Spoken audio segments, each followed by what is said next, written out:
I was in a car accident with my wife and found out that she was cheating on me while she was at the hospital. There isn't a soul in the world I can talk about this with. I don't know if I need advice, a pep talk, or what. I use my main account for memes and other BS. But I made this throwaway because I'm going mad trying to cope. Life has pushed me to the edge, and I'm struggling to find my integrity. Yet, I question what actually are the righteous things to do, say, and think. I guess to begin, I need to explain that I'm typing this in a hospital room yesterday, about 7:30 a.m. My wife and I were involved in a wreck. I came out with only a few cuts and bruises. Marie, my wife, suffered a crushed shoulder, broken collarbone, 3 broken ribs, and a collapsed lung. They expect her to fully recover, but for now, they have her heavily sedated. Having to type this out on a phone is a daunting task. But at the moment, I have the time to push through, even if I'm not sure I have the will to do it. I wouldn't be posting in this sub if things were perfect with our marriage. Obviously, I just could never imagine my wife being unfaithful in any way. My heart is broken. I feel incomplete, like part of me is missing. And saddest of all, that part is sitting a mere 3 feet away from me. I had felt us growing apart over the last 3 months, but I couldn't come up with a reason why. We are both 34. Mari and I have known each other since we were children. We began dating in high school and all the way through college. She is the only woman I have ever done anything of a physical nature with. Up until recently, she could say the same. We married a year after college and had our first child, Michael. A year later, 3 years after my son was born, Carrie, our daughter, began a life of me trying to spoil her rotten. I love my kids more than life itself. If not for them, I'm not sure I would be here right now. They were not involved in the wreck, thank God. They were spending the night at my parents'. We were due to fly down to Florida for a cruise yesterday afternoon. Obviously, that is all canceled. But my wife decided to go out with her best friend, even though I urged her to get home and not drive around in the snow. She swore she and her best friend, Rebecca, were just going to have a few drinks since they wouldn't see each other for a week. I went to bed and slept like a baby until about 5 a.m. I got up and looked out the window to see my wife's car was not out front. But we'd gotten several more inches of snow. I assumed Mari and Becca got a little too drunk and crashed at her place. I threw some clothes on and got into my SUV. Before I left, I texted Mari to tell her not to drive, that the snow was too deep, and I was coming to get her. It remained on unread. I cannot guess how many times I have wondered what would have happened if she'd read that text. I'd still be living a lie. I'd still have a gut feeling. But I wouldn't be in the utter misery I now find myself. I got to Becca and pulled up in front of her condo. I looked at the message again, and it still had not been read. I had actually hoped Mari would read it and be ready when I arrived. But I resigned myself to the fact I'd have to go in and wake her. The front door was unlocked, so I walked in and looked at the TV room to my right. There was nobody passed out on the sofa. Rebecca's bedroom was downstairs, and I didn't want to wake her. So I took the stairs up to her guest room and opened the door. Then my life ended. I remember walking into the room and seeing 2 heads peeking out from the covers. I remember leaning down to pull the comforter toward me. I even remember seeing my wife laying her head on some guy's shirtless chest.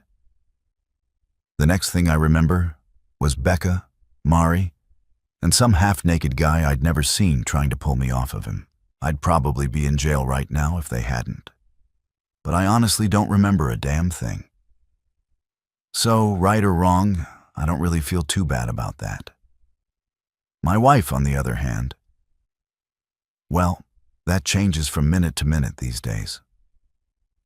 When I came to my senses, the dude said he'd get his buddy to the hospital.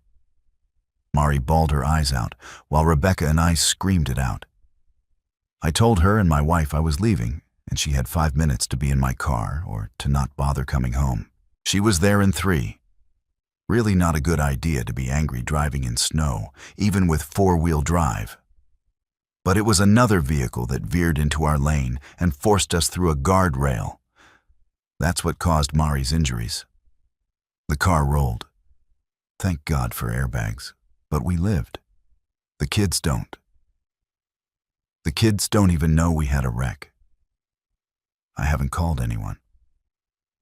I probably should have. But this wasn't just a wreck. My life has been wrecked, and I'm trying to gauge the damage before I start bringing others into the situation. I'm numb, and yet I hurt like hell, and not from the wreck. I feel like I don't even know the person laying in that hospital bed. I want to ask her so many damn questions, but I really don't want to know any of the answers. She obviously no longer loves me. No one with a soul could cheat on someone they love.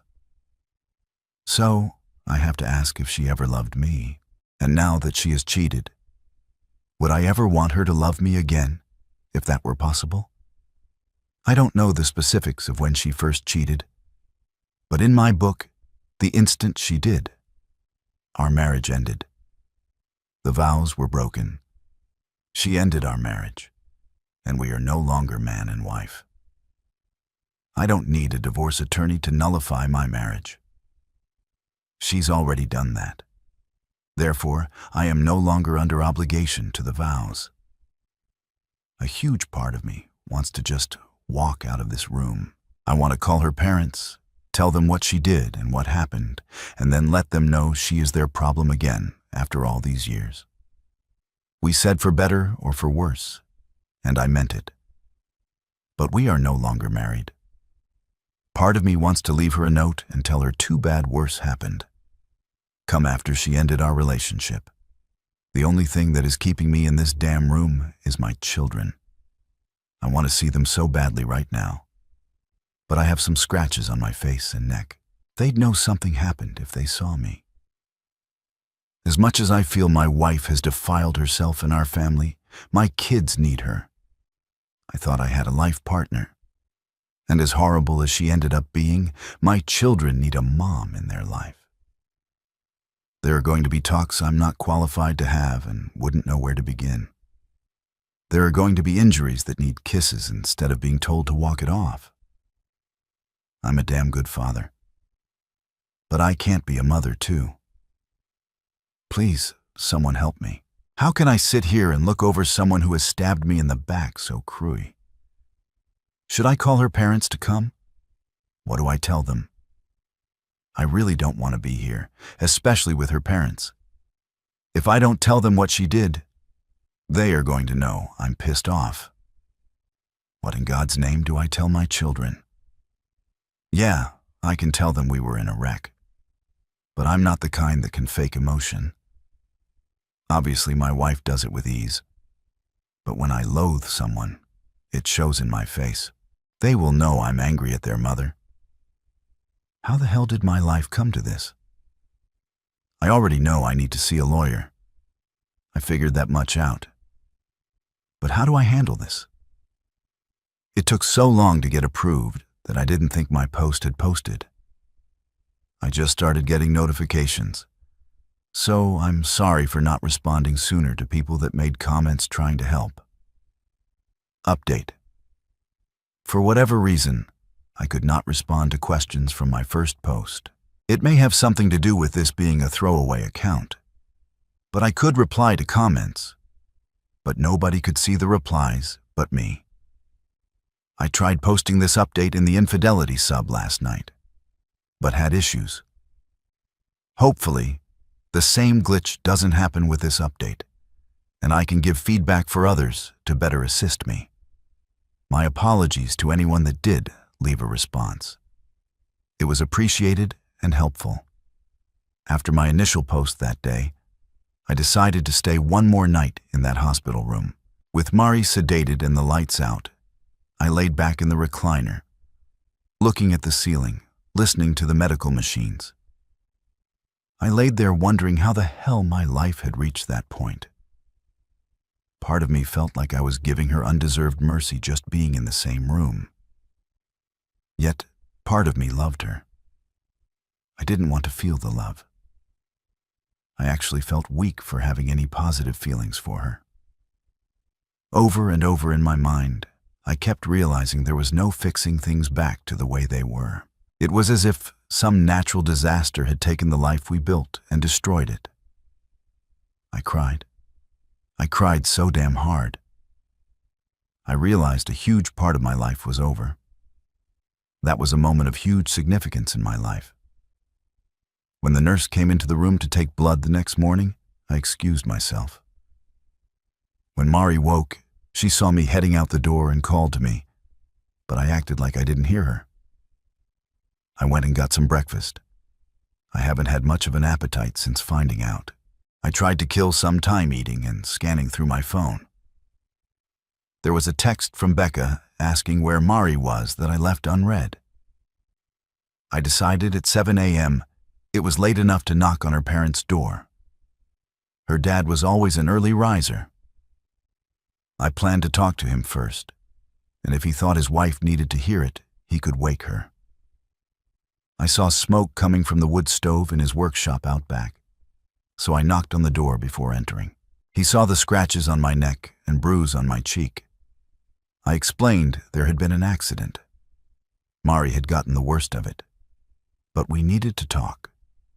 I think he assumed I meant about the accident, so he woke my mother-in-law to hear what I had to say.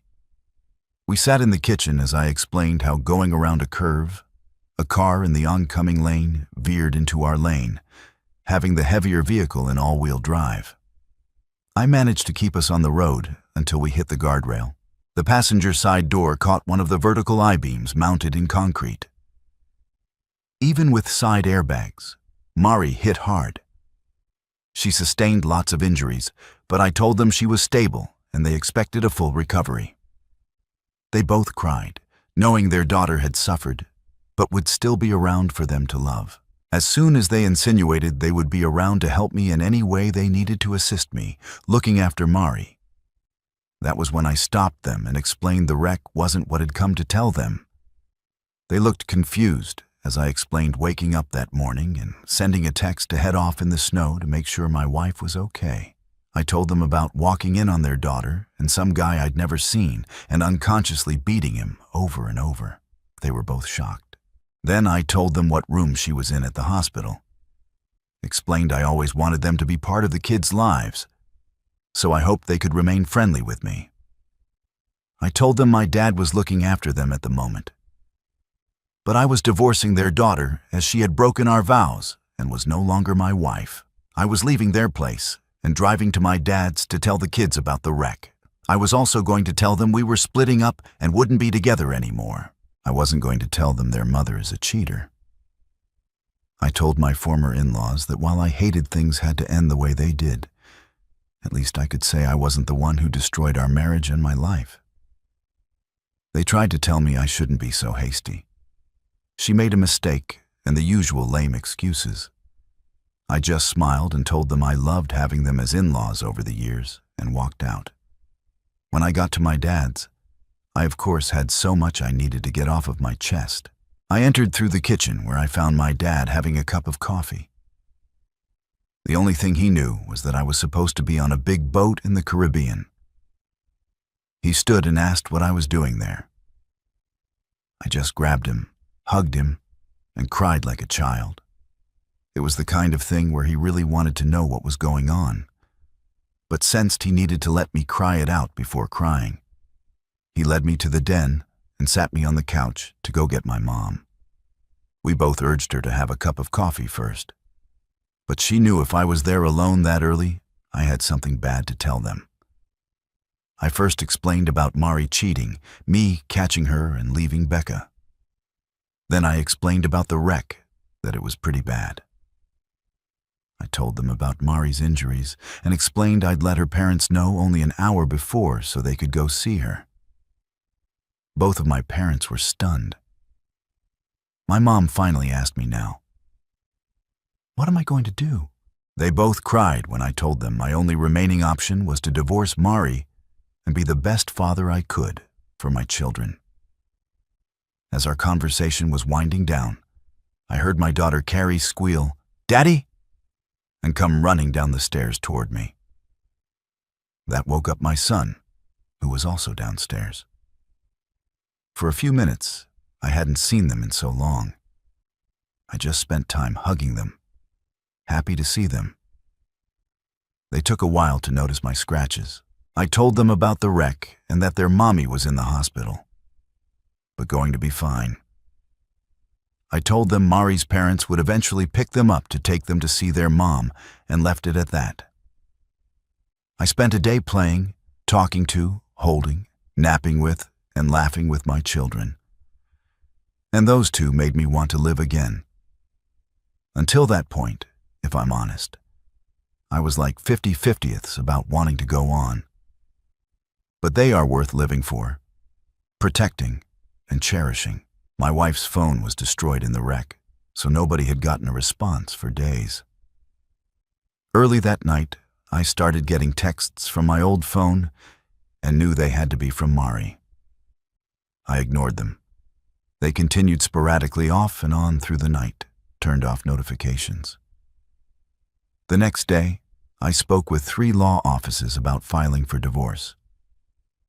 I can't say I want or even need a legal divorce, but that will divide assets and determine custody of our children, what she does with who is no longer of any concern of mine. I've met with 2, and I like the latter one quite a bit. I'll meet with the 3rd-rated lawyer to see if he wows me. If not, I'm going with the second firm's top divorce attorney. Either way, I will have removed 3 top legal sources from her list of candidates, and that's a win in my book. Custody is my primary focus. I'm not going for full custody, and I wouldn't want it if I could get it. They need their mother in their lives. But because she did what she did, she can never again be a part of my life. A go-a-teen can drop the kids off on time whenever they need to be where they need to be. Not a reason in this world for me to ever say another word to her. I obviously never knew her. So why would I continue to interact with a stranger? I go back to work next week from what would have been our cruise. I didn't tell a soul at work we didn't go or anything about the wreck, and of course, they will be seeing me driving the rental car in question if I got a new car. I'm not sure if I need to explain things to HR, but I don't want my personal business to be aired out for all to see. I feel humiliated as it is without news leaking out.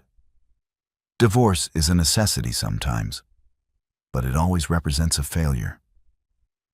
But I'm done being an anchor for a ship that is already sunk. And for those who insisted rightly to get checked for STDs, I've had a full screening. It came back clean on everything. Thank God. Even that was enough to make me feel like some trench coat pervert when I did nothing wrong. I assumed by this time Mari has left the hospital. Her parents did not even attempt to bring her to the house. They couldn't have contacted me anyway due to Mari's constant texts I wasn't reading. As soon as I can get divorce papers filed and her served, I can be done with the biggest mistake of my life. Her actions invalidated all of that time.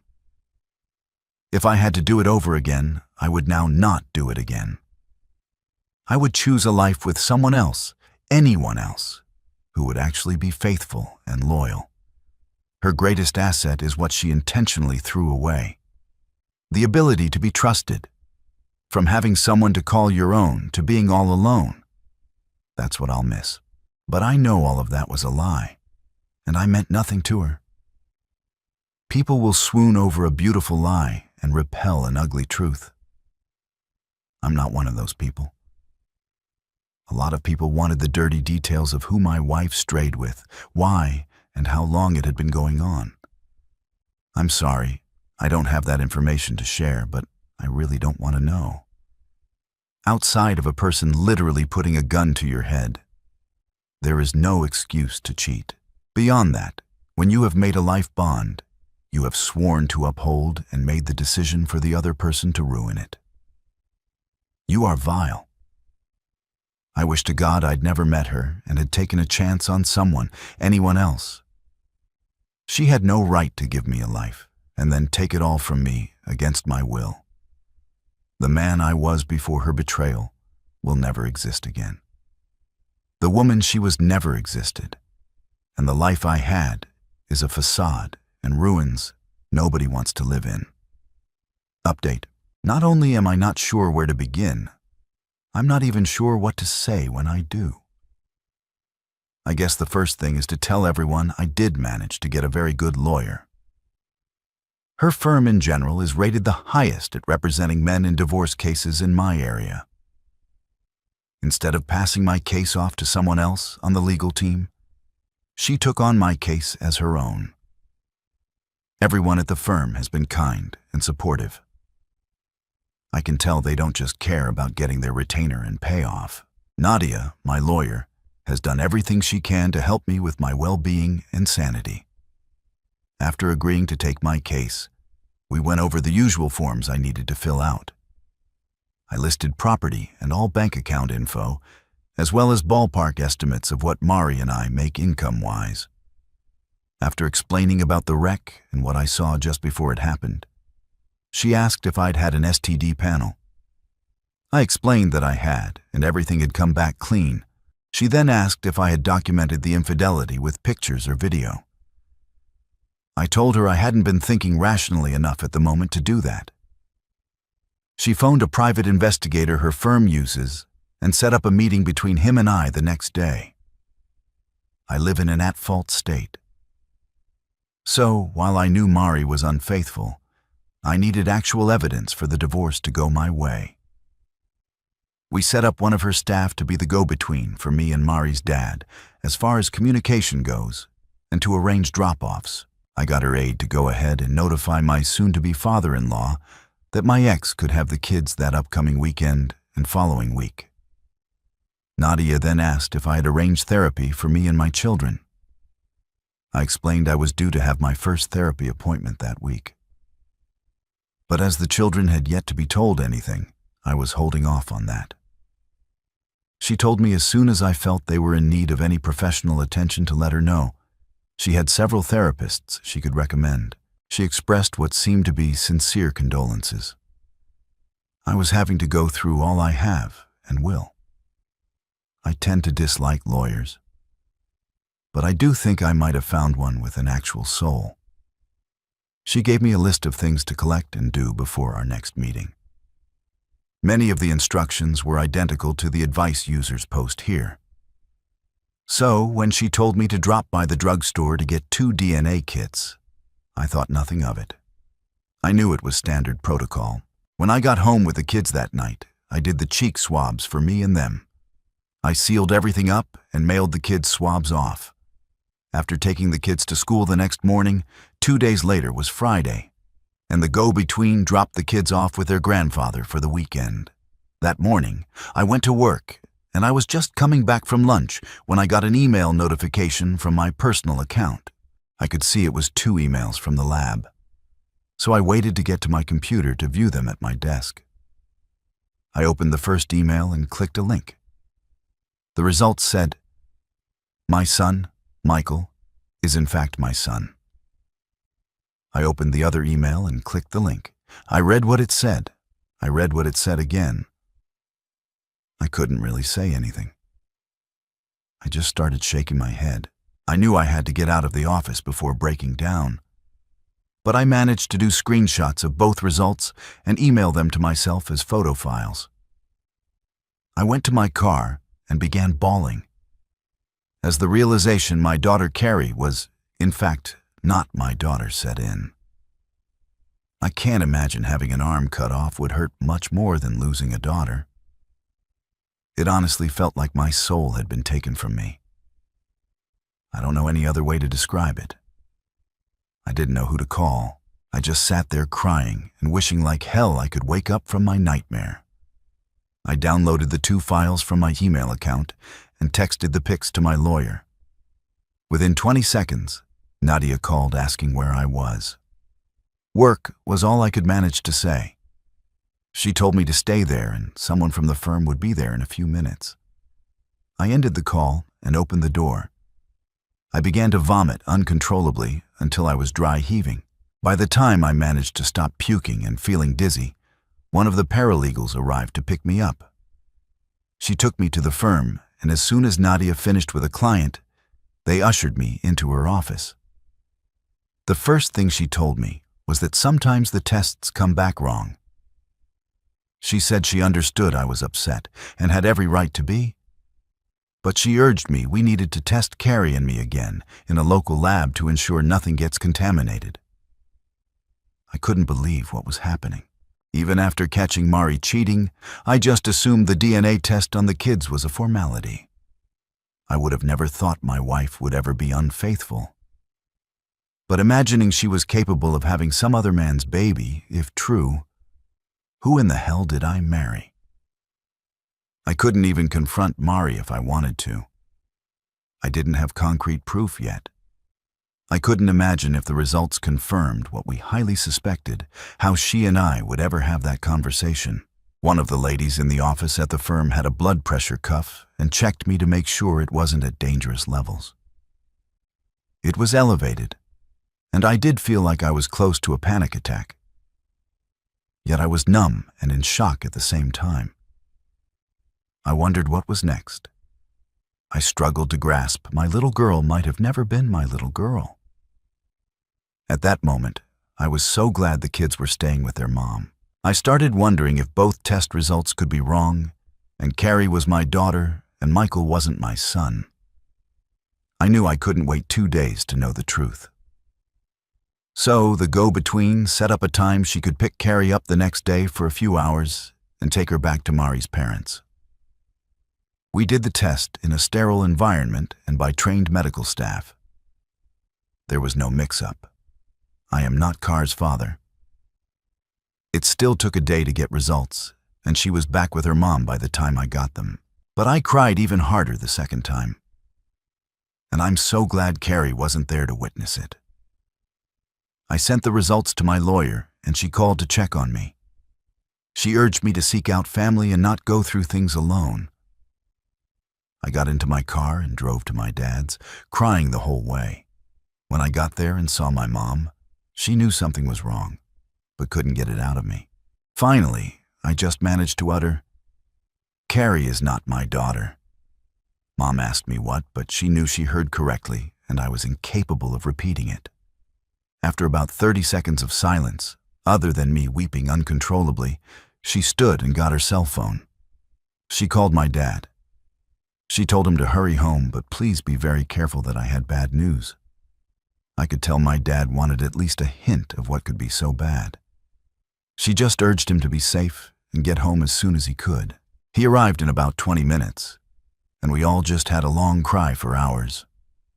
I console my dad, he'd console my mom, they'd console me. But we were all inconsolable. They of course asked me about Michael, and I assured them he was mine. They both expressed relief, and then felt badly for being relieved to only be losing one grandchild. They asked me what I was going to do. I told them I didn't know. The only thing that was certain for me at that moment was that Carrie would never want for anything she needed and most things she wanted. I didn't even care about potential required child support at that moment. She was going to be taken care of. As horrible as I was feeling for myself, I felt even worse for Carrie being totally innocent. Did I want custody of her? Could I get custody of Carrie even if I wanted it? I began to wonder if Mari knew or suspected. I suddenly wanted some damn answers. I met with Nadia after work Monday, and she told me she'd met with a private detective hired to follow Mari due to the wreck. She hadn't been out of the house to cheat anymore. So I wasn't surprised he didn't have recent evidence. But one of the things Nadia had me bring was Mari's old cell phone from out of a drawer at home. He was able to get in and access nearly every app as if he were on her destroyed phone.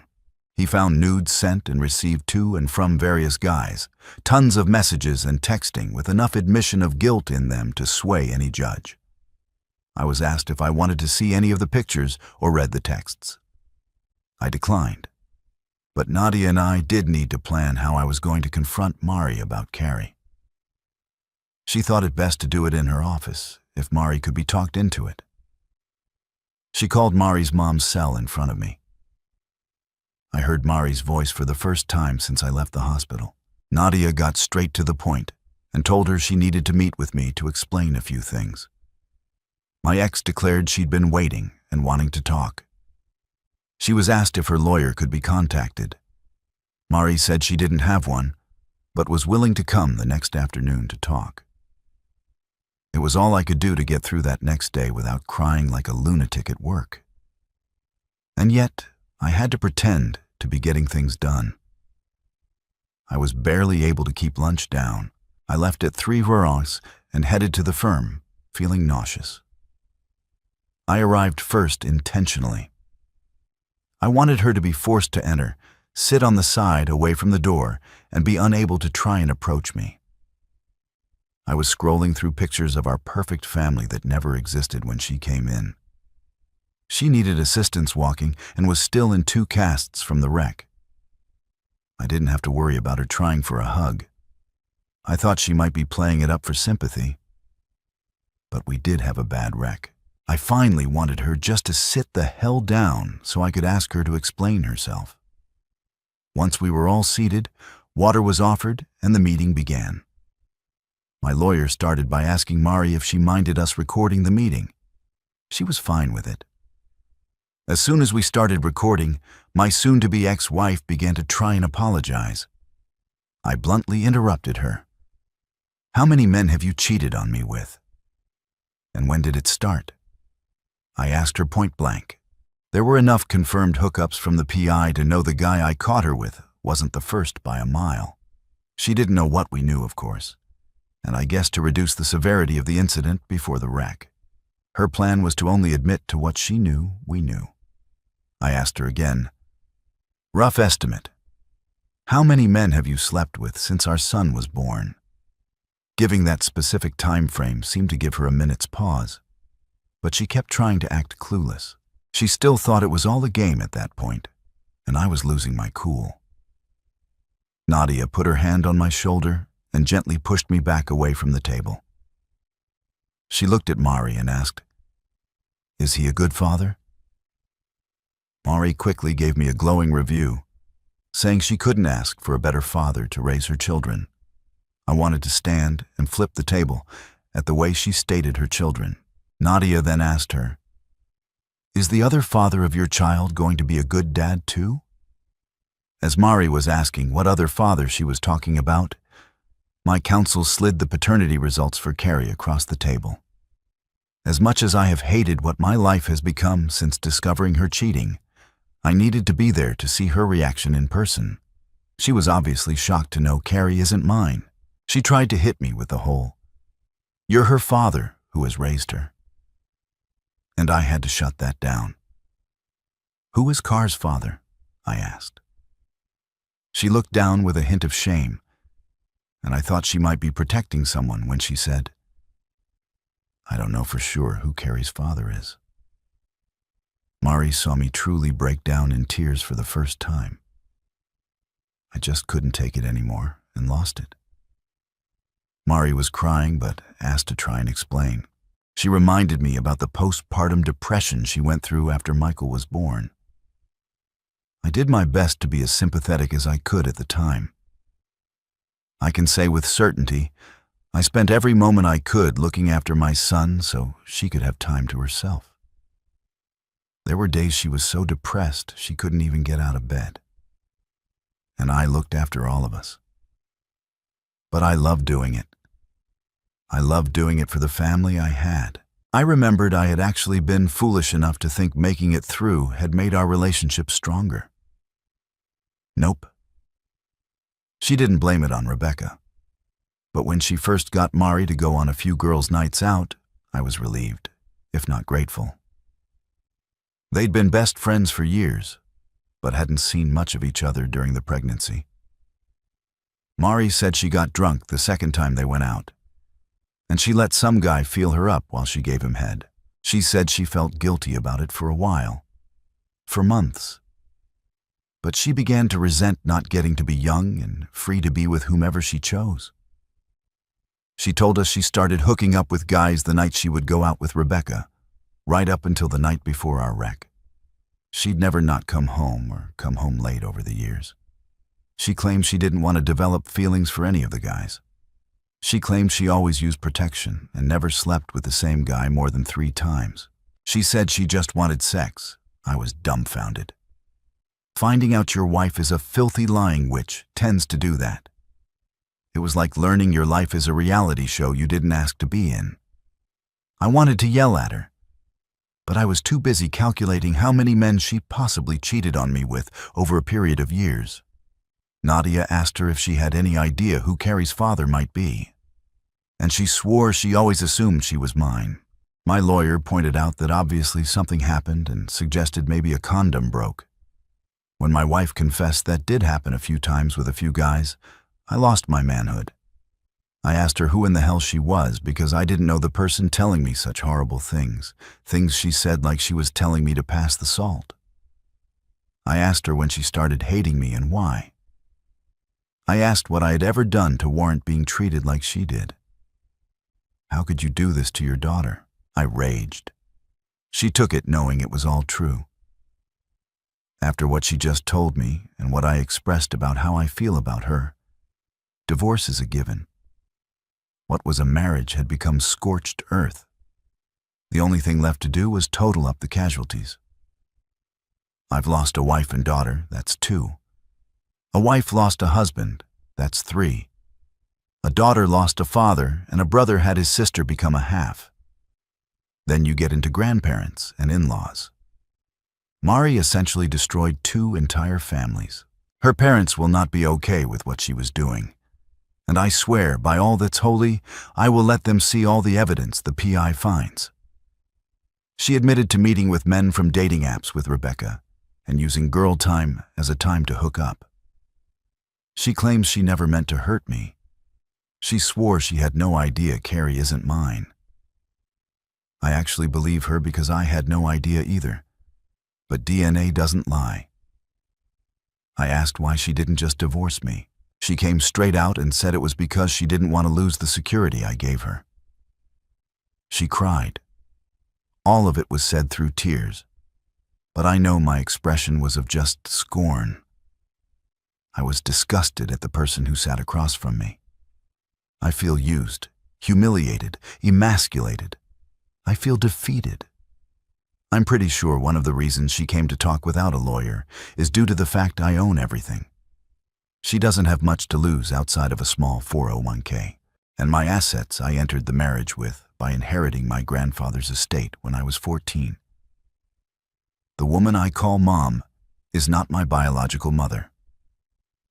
My mother died when I was 2 from a rare, fast-spreading cancer. My dad remarried the woman I call Mom when I was 4. I have known my entire life she wasn't my biological mother, and I wasn't her biological son. I learned later she couldn't have children, and raising me helped her experience that.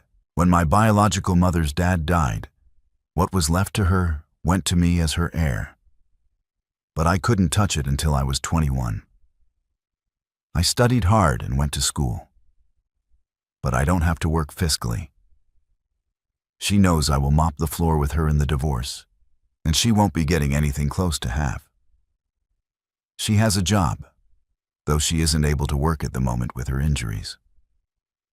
Part of me wants to punish her, and the other part of me wants to be done with her. Mari was obviously medicated for pain. Maybe that's why she was being so blunt. But her words just cut me deep as my imagination made them even worse. I asked if she felt any shame. She claimed she did. I asked how the hell we were going to find out who Carrie's father actually is. My STBXW started in with the "I already know who her father is" BS. I was not in the mood for some philosophical discussion about what constitutes being a father. Whomever Carr's father actually is deserves to know. And she needs to know about his family for health reasons. The evidence the PI had found didn't stretch back to before Carrie was born. I asked her if she could find any of these men or had saved their numbers. She had the audacity to say the point of losing their numbers was to never see them again. My God, how did I not see that logic?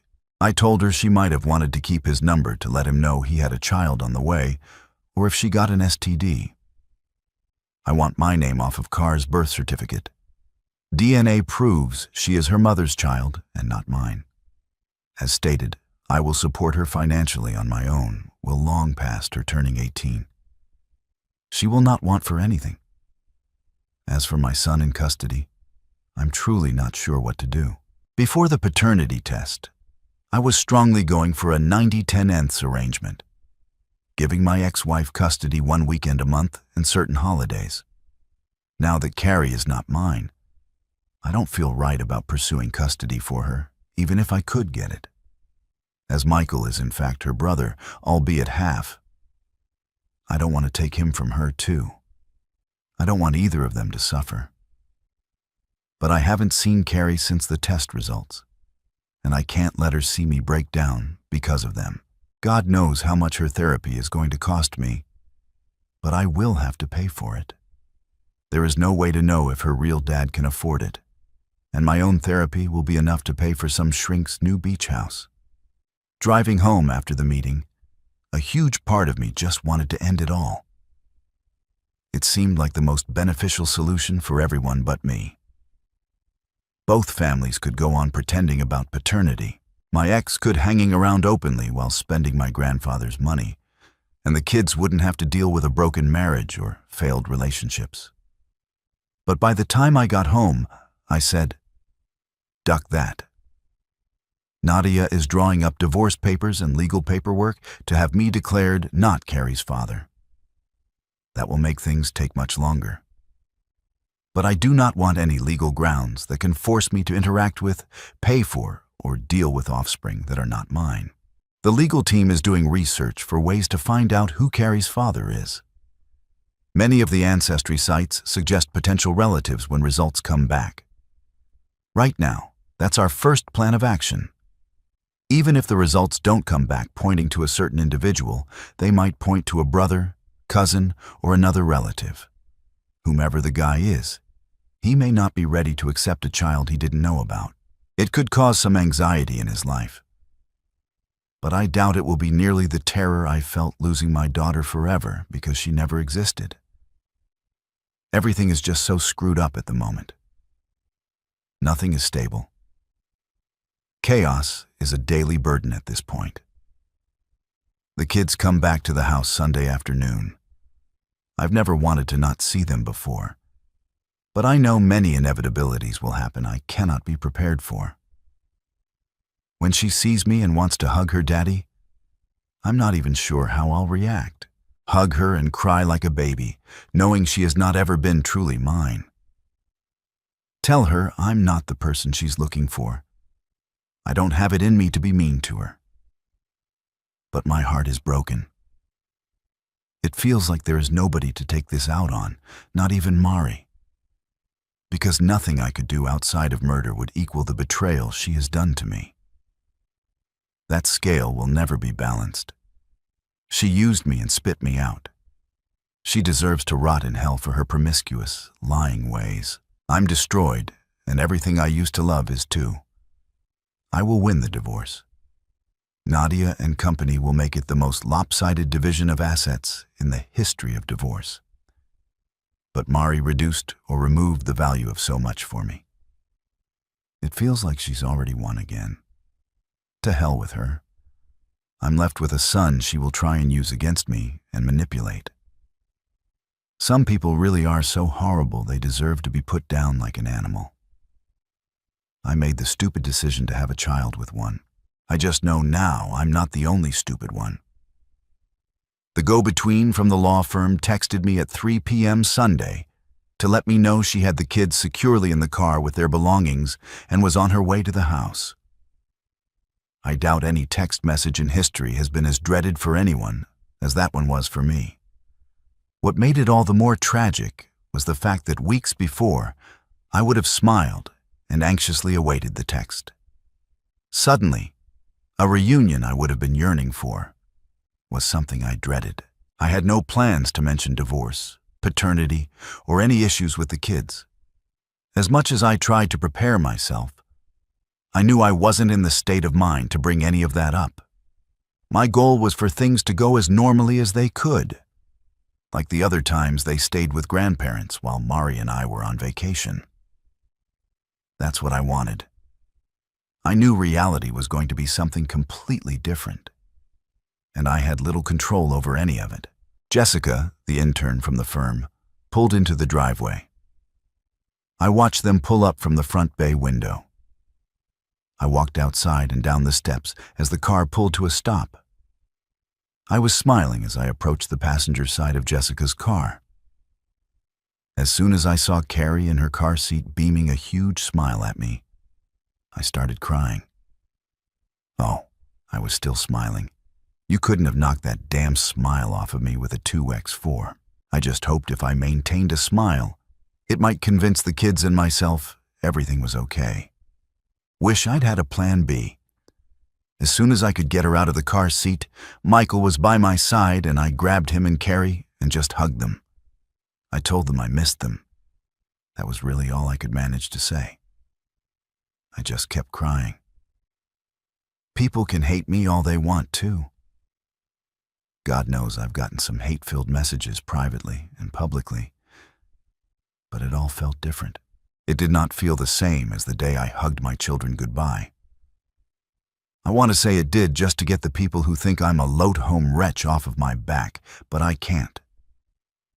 Maybe part of the loss I was feeling was over the family unit we all used to know being destroyed. My heart was just flat out broken seeing them, and knowing she isn't mine just broke my heart all over again. That is what my life has become. Every single damn day. It feels like there is a new heartbreak. I learn more of the extremes of Mari's cheating escapades. I discover pain I can't shield the kids from. I am reminded of the past bonds and know they were all founded on lies. I keep backing away from the volcanic epicenter of chaos that started when I caught Mari cheating. But I keep getting blasted with stray boulders of betrayal daily, learning how much I have been deceived. Jessica was a saint, helping me get them into the house. I grabbed all of their belongings like a pack mule, and she closed the doors and trunk. As soon as I placed their bags down on the floor, I turned to see Carrie looking up at me. She didn't say anything. She just looked up at me with those eyes, like she knew I was the one that needed the hug. I squatted down. She walked into my arms and wrapped her little arms around me as tightly as she knew how. That child broke me. I wanted to be strong, but no kid should hear a parent cry like that. Everyone keeps insisting I do the things that damage them the least. That's great, even logical. But what if everything damages them? What if there is no way to keep the damage from happening?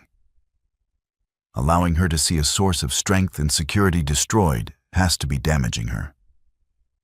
How could it not? If I abandoned her, it would destroy her. Yet, by staying in her life, I am damaging her as well. A 6-year-old shouldn't have to console a grown damn man, especially for something that isn't her fault. My soul was seething with rage toward Mari at that moment. But the little girl she lied and told me was mine just showed me love the only way she knew how, and kept hugging the indisputable truth of the matter. The epiphany I had at that moment. She and I are both victims. As the adult, I'm supposed to be able to maintain and handle it better. She doesn't even know she's been victimized yet. It's as if she and I were the only survivors of a plane crash. We survived, but it's going to leave scars on our souls. But as the survivors, we need to stick together. We need to be there for each other because we're going through the same damn thing. Yes, very different perspectives, but at that moment, I was feeling the loss and yet sparing her much of the pain by taking it upon myself. I've been looking at this as Mari taking my daughter from me, but it is just as true to say Mari took her father from her. The villain in this damn story is Mari. I'm done feeling like I should feel guilt for anything I feel right now. There's no paternity handbook that I'm aware of. Reddit knows how to respond when someone is being cheated on and gives top-notch advice all the way through the divorce. The proper way to react when you find out the daughter you raised was never yours. Get the hell out of here with that crap. Nobody can tell me how I should feel or react. The only analogy I can give is children switched at birth. That's a couple facing that together. They were both deceived. They both get to find out the offspring they were told was their flesh and blood was really the sperm and OAM from another couple. Unless you've endured that or the same thing I am right now, you can't grasp how it feels. After about half an hour, I managed to get myself together. Jessica left after getting a hug from all three of us. I handed her a small envelope with $500 inside and told her it was for gas. I knew she drives an EV, and she knew it wasn't for gas. I carried Carrie around in my arms as Michael showed me some of the things he'd helped make with his grandfather. Carrie just kept her arms around my neck, making sure I knew she'd helped stain some of the wood. I went into my standard "I don't believe you" game. Michael joined in. That evolved into a tickle session. First for Carrie, then Michael. I cannot convey how wonderful and at the same time heartbreaking it was to hear Carrie's squeals and laughter. Seeing Michael happy and laughing was a joy for my broken soul, because I knew the future held little to none of what we were at that moment enjoying. They teamed up to wrestle me. I like seeing them work together, even if it was against me. Father or not, by the time she's old enough to date, I'll have her able to say no with feeling. I put on some music ever since she was a baby. Carrie has loved music. I've danced with her from the first week she was born up until the previous month. I'm sure I look goofy. I don't care. I have fun, and she loves acting as silly as me. I got Uber Eats to bring takeout for dinner. We aren't Asian, but sure as hell eat like it. Michael can throw down some lane for a 10-year-old. And for whatever reason, Carrie loves crab rangoon. I didn't eat much. My appetite is taking care of any weight loss issues I had. I just enjoyed getting to have dinner with them again. They both had school the next day, so I got them bathed, PJ'd, and ready for bed. Michael likes to read a book as he is settling down. I gave him a hug, told him I loved him, and I'd see him in the morning. I got Carrie tucked into bed and read her a storybook while pointing out things in the artwork. I had her about ready to nod off, and I felt myself welling up with tears. I kissed Carrie on her head and told her, "I love you." For the first time since finding out, call me the biggest fool on the planet. I don't care. But saying it was like allowing myself to admit it. Everything in my life has been a struggle in recent days to figure out what is real and what wasn't real. My love for Carrie is real. I love her. I do feel different. Right or wrong, I do. But I love her. I went from not wanting to take anything away from her to continuing to want to give. It's a huge difference. But anyway, I was sort of waiting for Carrie to tell me she loves me. I mean, I know she does without her saying it. No, she took the moment to tell me. "Mommy loves you." I knew what she said. I made a point not to snap at her and be as sweet as I could possibly be. "Carrie, why did you tell me that?" I asked. "Mommy told me," she said. I very sweetly asked, "Did Mommy just say that? Or did Mommy tell you to tell me that?" It seemed my soon-to-be ex-wife had to explain why I hadn't been to visit, wouldn't be coming over, and why she wouldn't be coming home with them. She actually told the kids her parents' house was her new home, which I was kind of glad of. But the "I love you" BS I still had to get to the bottom of. I cried some more. Then Michael came into the room. He revealed their mom had told them she wouldn't be coming home because I didn't love her anymore. What the was I supposed to say to that? Yep. It's all on me. I just fell out of love with your mom. Blame me was not happening. I called our usual sitter. I asked if there was any way she could come over for a few hours to look after the kids since they were already in bed, and that meant she could study while getting paid. She agreed. I got into the car and made a beeline for my in-laws' house. I didn't bother calling first. When I got there, I knocked on the front door and asked to see Mari. Her mom led me to her childhood room where she was recuperating from her injuries. I turned to her mom and placed my hand on the door knob before telling her Mari and I needed to chat. She sensed I was a little on the pissed-off side, so she skewered out of blast radius. As soon as the door was closed, I asked just who the duck she thought she was, trying to pin our split on the fact I could never love her again. She said it was the truth. I told her perhaps. But the reason I could never love her again is the fact she is a lying, deceitful, worthless, promiscuous, lying witch. Way to deflect blame on her little role in everything. Without missing a beat, she told me when you didn't give me a second chance. Not going to lie, I stopped her. How much pain medication are you taking? And are you drinking alcohol with it? That was the only logical way I could see her thinking a worthless, lying witch deserves a second chance, mercy, or to be treated with dignity and respect. Nope. She lost all of that by her own actions. Again, I don't even know who my wife is anymore. It's like she's been possessed by the ghost of Caligula or Charlie Sheen. My beautiful, virtuous wife was replaced by a soulless hookup harlot. And it's a miracle of God himself. My junk hasn't rotted off due to her disgusting actions. I asked her if she felt justified destroying everything in her life for sex. She said it wasn't just for sex. I reminded her she claimed to want no emotional involvement. She said much of it, especially at first, was about validation. She said she liked being chased. She got pissed when I asked how she could ever consider herself chaste, but she can go get bent. Actions affect how you are perceived the rest of your days. She can deal with it. Mari and I ended up talking for several hours. When she went through the depression after having Michael, she even told me I'd been the best, most supportive husband she could have asked for. So, I had to ask why betray me so cruelly. She said despite such a happy event in our life, there was a part of her so anxiety-ridden she actually wanted to die. She said she felt love in her heart for me and for Michael. But for some reason she couldn't understand. She felt depressed and dead inside. She stayed out of work for an additional 6 months due to her issues.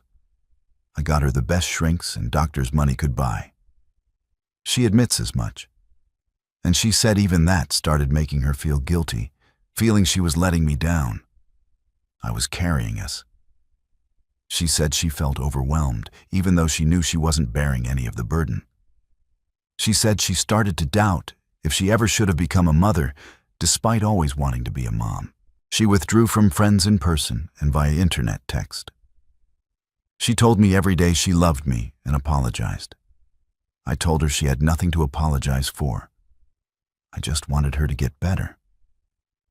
Maybe she was apologizing for what she was about to do. When Rebecca came to the house unannounced that first day, I was so glad to see her. I knew Becca was ballsy enough to not be pushed away, but kind enough to get Mari to open up. It still took months before anything that could be considered a night on the town occurred. Just getting Mari to go to Starbucks was a victory at the time. There are a ton of guys thinking I'm the biggest schlee on earth letting my wife go to bars or clubs with a single girlfriend. 99% of the time, you would be 100% correct. and I should have put a stop to it much sooner. But at that moment in our lives, after all the sadness and isolation, getting her out and about seemed to cheer her up. Even after just the first time, she tried to explain she'd suddenly become a wife and mother in a period of 2 years. She said, seeing how thirsty men were for her, even if it was for sex, boosted her ego. She claimed the first incident wouldn't have happened if she hadn't been so drunk. But it happened willingly once the knob was slobbed. She knew I'd never touch her again if I knew. She knew she'd lose everything because she came into the marriage with nothing. I asked her if she ever thought I'd find out about her cheating or how I'd react if I did. She said she knew it would destroy me. She claimed she felt horrible about it. I asked the obvious question, why continue to cheat? She claimed as soon as she sobered up after cheating, she felt guilt, shame, and regret. I did remember her being really sad for a week after going out the first time. Rebecca came over, and the two of them talked for hours alone. From that point, for months, I had the old Mari back. She revealed she told Becca the day she felt unworthy of me because of what she did. She knew if I found out, we were done. I would go after Michael, she claimed. I decided to take it to the grave and try to be the best wife I could be in every way to make it up to me. Red flag. Yeah. Now think I'm a fool all you wish, but we had a baby to look after, and I had been doing 95% of the caregiving. Overnight, I got my wife back. At the time, I would have been stark raving mad to think that was a red flag. It was a damn miracle at the time. Within 2 weeks, I was back working part-time, then full-time once Mario was fine as a song. Looking back, the time just before and just after Michael was a year old, those had been some of the happiest of our lives, at least for me. To find out it was all due to her trying to make up for blowing a stranger in his car forever altered those happy memories. I asked why she cheated again if I just wasn't enough for her. I'd always thought we had a great sex life, aside from her depressed period. She always acted like she enjoyed sex with me. She claimed the longer she went keeping the secret, the worse she felt about herself. But unlike before, after Michael was born, she couldn't let on to me how she felt. She knew I'd want to know why she was sad to comfort her, but she couldn't tell me. She claimed the internal struggle of keeping the secret and living the lie of a facade of happiness. She reminded me when I went to a reunion of my Biomes family out of state. I took Michael with to introduce him to her family for the first time. Mari canceled at the last minute, claiming she was ill. I couldn't have stopped her from cheating on me at that moment. That was already done. But I might have kept her from heading down a road that would deceive me for 6 years. That something I cherished was never mind. I wasn't blaming myself. Her ass could and should have been on that plane. No, actually, she should have already confessed to her infidelity and let me move on with my life. Yet somehow multiple mistakes complicated with multiple lies with little concern for consequences. And that's my burden to bear now. That's something you do to an enemy, not someone you claimed to have ever loved. She gave me some story about being so depressed the weekend while I was away. She knew she was unworthy, even if I didn't. She was punishing herself, even if I didn't know. She deserved it. At least that was the way she rationalized it. She knew if I knew, I would view her as an expletive and be disgusted with her.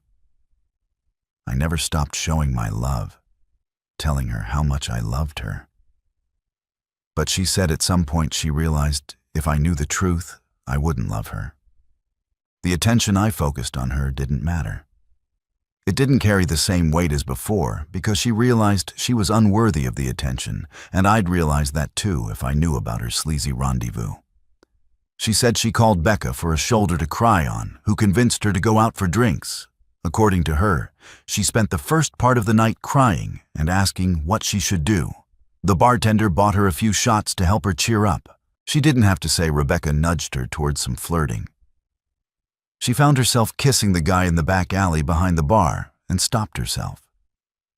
She went back inside feeling even worse than before because she realized she'd cheated yet again. More alcohol. Becca needed someone to help Mari inside. She asked the guy who just had his tongue down my wife's throat. Rebecca left them alone and clothes came off. I asked her if she once thought of Michael if I ever entered her mind, as she betrayed us both. She got pissed and told me she never betrayed her son. I let it be known she betrayed not only me and Michael, but Carrie, our parents, everyone who watched us take our vows and got above. She betrayed the sanctity of our family and marriage.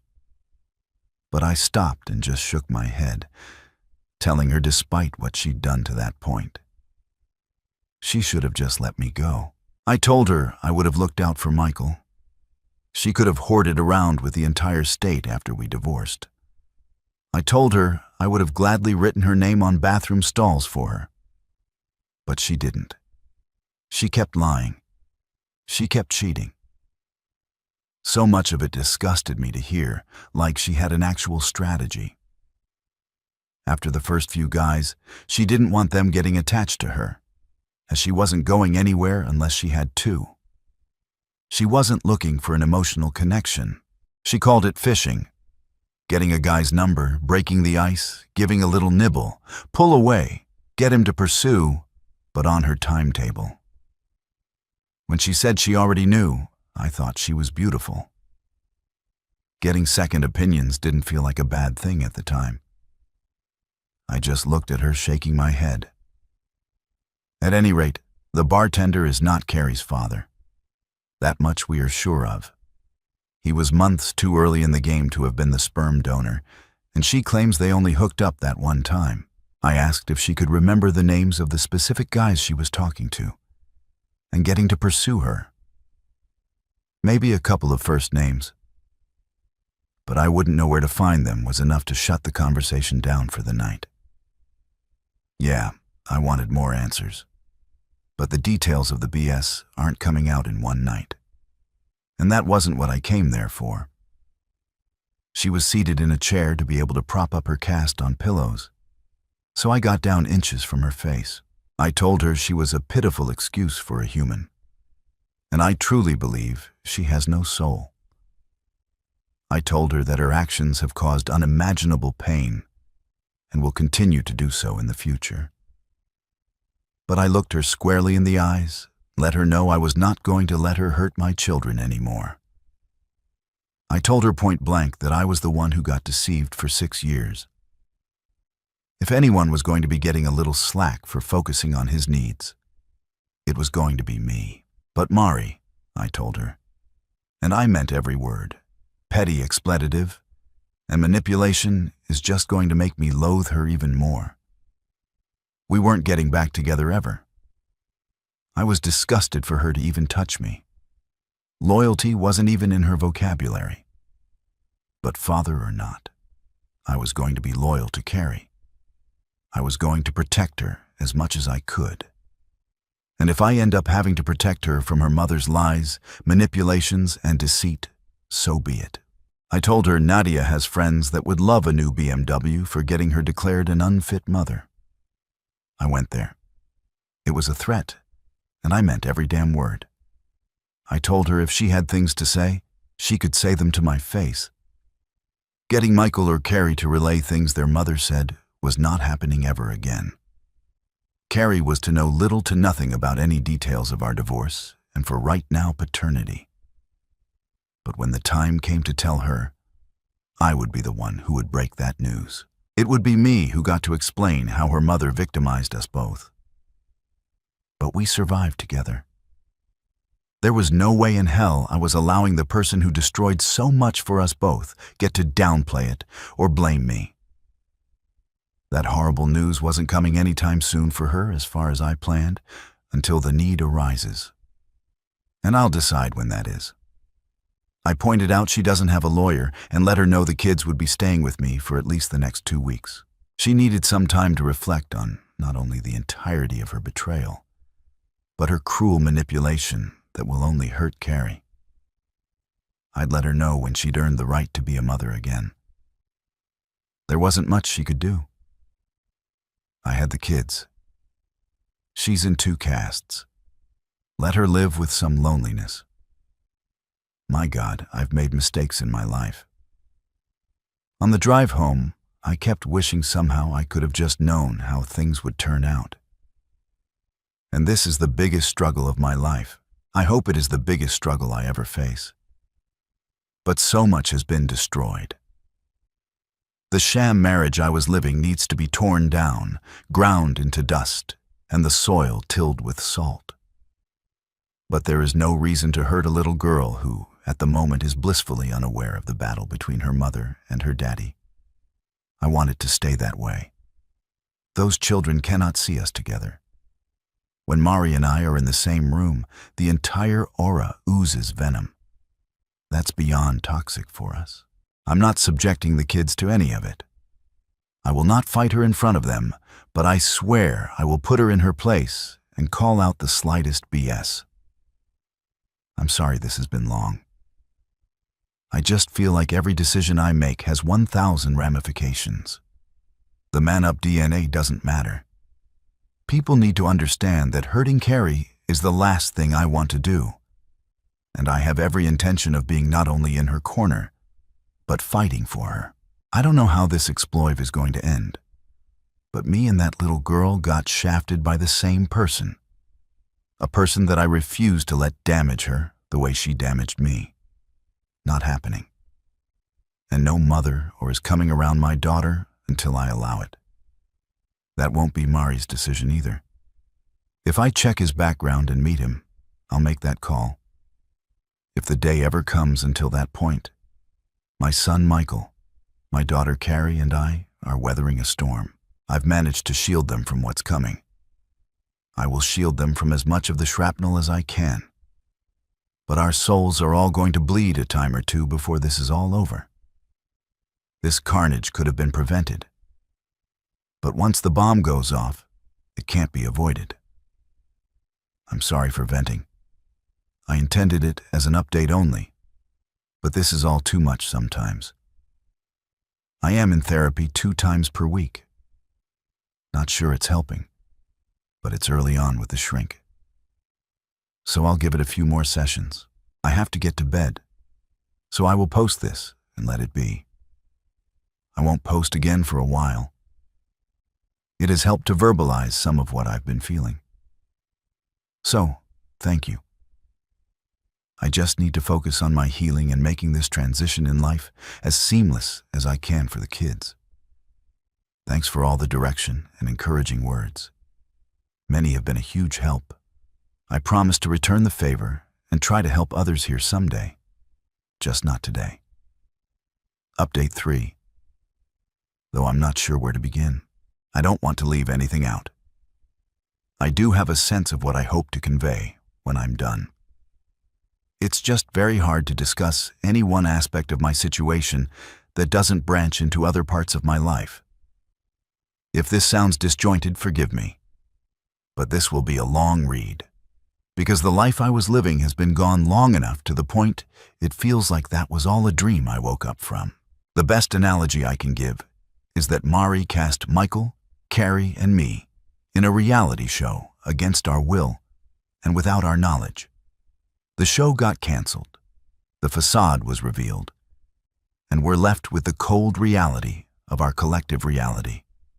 Not a day goes by that I don't think about how happy I was in my old life. But now, knowing it was all a complete and utter lie built upon lies, I wouldn't want it back. The biggest news I need to share is that I am no longer legally Car's father. I have never been her father biologically. My name is off of her birth certificate officially. Because Mari and I are still married, I am now Carrie's stepdad. As odd as that sounds, and is to say, when the divorce is finalized, as things presently stand, I will officially be nothing to her, nor her to me. What should have taken about 2 months to do took 4 months. Because there was an upcoming divorce to consider, my name had to be removed from her birth certificate to properly forge ahead with the divorce legally. I had every right to pursue having my name removed from the birth certificate of a child that is not biologically mine. It was still left up to the ruling of a judge to adjudicate if removing my name was in the best interest of the child. DNA is legally binding to make you pay child support for 18 years. But our court systems find that of secondary importance when it comes to removing names from legal documents. I was willing and able to show the judge. I will voluntarily be continuing to pay Carr's health and supplemental insurance ANSs. Many guys in my situation couldn't do that, nor should they have to. None of it should be left up to a judge's ruling. The unjust system didn't affect me. That doesn't mean it is remotely fair. From the moment I first knew Carrie was not my daughter, I have pondered over and over in my mind how to best handle the situation. Yes, learning she isn't mine emotionally destroyed me in ways which I don't think I could verbalize. But addressing Carrie's situation with emotion would have been a recipe for disaster. Our emotions betray us because they are not based on reason and logic. Allowing my love for Carrie guide me would have been just as stupid as allowing my hate for Marie guide me. And legally, I had every right to cut all ties with Mari and Carrie, as neither one was ever mine. Morally, I could not let Carrie suffer economically because of her mother's rampant promiscuity. Ethically, I could not allow her to feel any of what her mother did was her fault in any way. At the end of the day, and after a lot of soul-searching, I came to the realization she and I were both victimized by Mari. My soon-to-be ex-wife removed my agency and regard to every aspect of our relationship when she cheated. I wasn't told she no longer loved me or never actually did. I was not allowed to know she'd been unfaithful. I wasn't informed I was no longer her one and only. I was kept from learning she conceived a baby with a stranger and had me raise that child as my own for 6 years. Carrie didn't get a say as to whether she would have chosen me as her dad. She never got a voice to tell her mother what she had done to us both was sheer evil. I wanted to give us both a voice. The day after my name was officially removed from Carr's birth certificate, I filed a petition to legally adopt her as my daughter. That had been my plan all along. Once I could be certain just seeing her wouldn't be a reminder of her mother's betrayal. I just had to know that one thing to be sure. And I couldn't know it until I saw her face to face. After learning she's not my biological daughter, if seeing her felt like the slap in the face her mother gave me when I caught her cheating, I couldn't have done it. People are free to think I'm wrong for feeling that way. Fragile masculinity, I believe, was the term a toxic feminist used toward me when I wasn't sure how I'd react seeing Carrie again. If I had totally abandoned Mari and Carrie, which I had every legal right to do, I still wouldn't be wrong. And I won't pretend that keeping Michael in my life didn't influence my decisions. Since Carrie is his sister and Mari is his mom, he's a good big brother and she loves him. That fact mattered in the choices I have made. But Carrie is my daughter.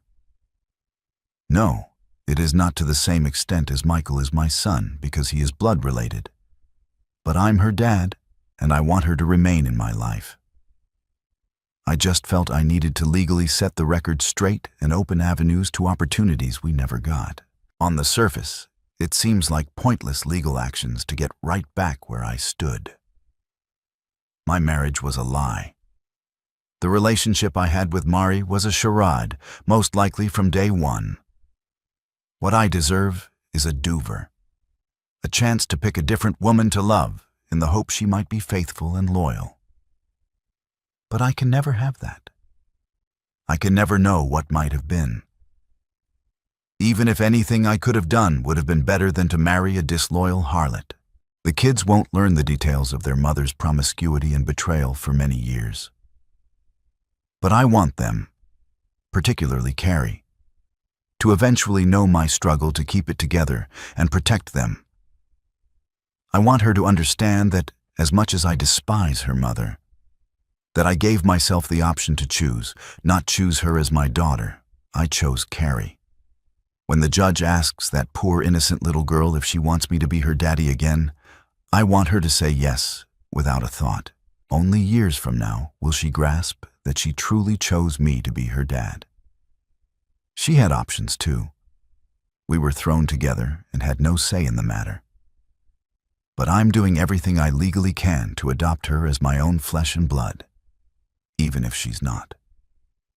One day, when she's an adult and realizes I gave her the chance to be free of me and she didn't take it, I want her to smile. I want her to know I didn't have to be her dad. I chose to be her dad in a way that makes our bond stronger than blood. There are a few people I'm related to I'd rather not be, but I didn't get a say in that matter. Carrie and I chose each other when we both could have bailed. She knows I love her and always will. It's been hard to function just taking one day at a time just to get through the hell that has become my life.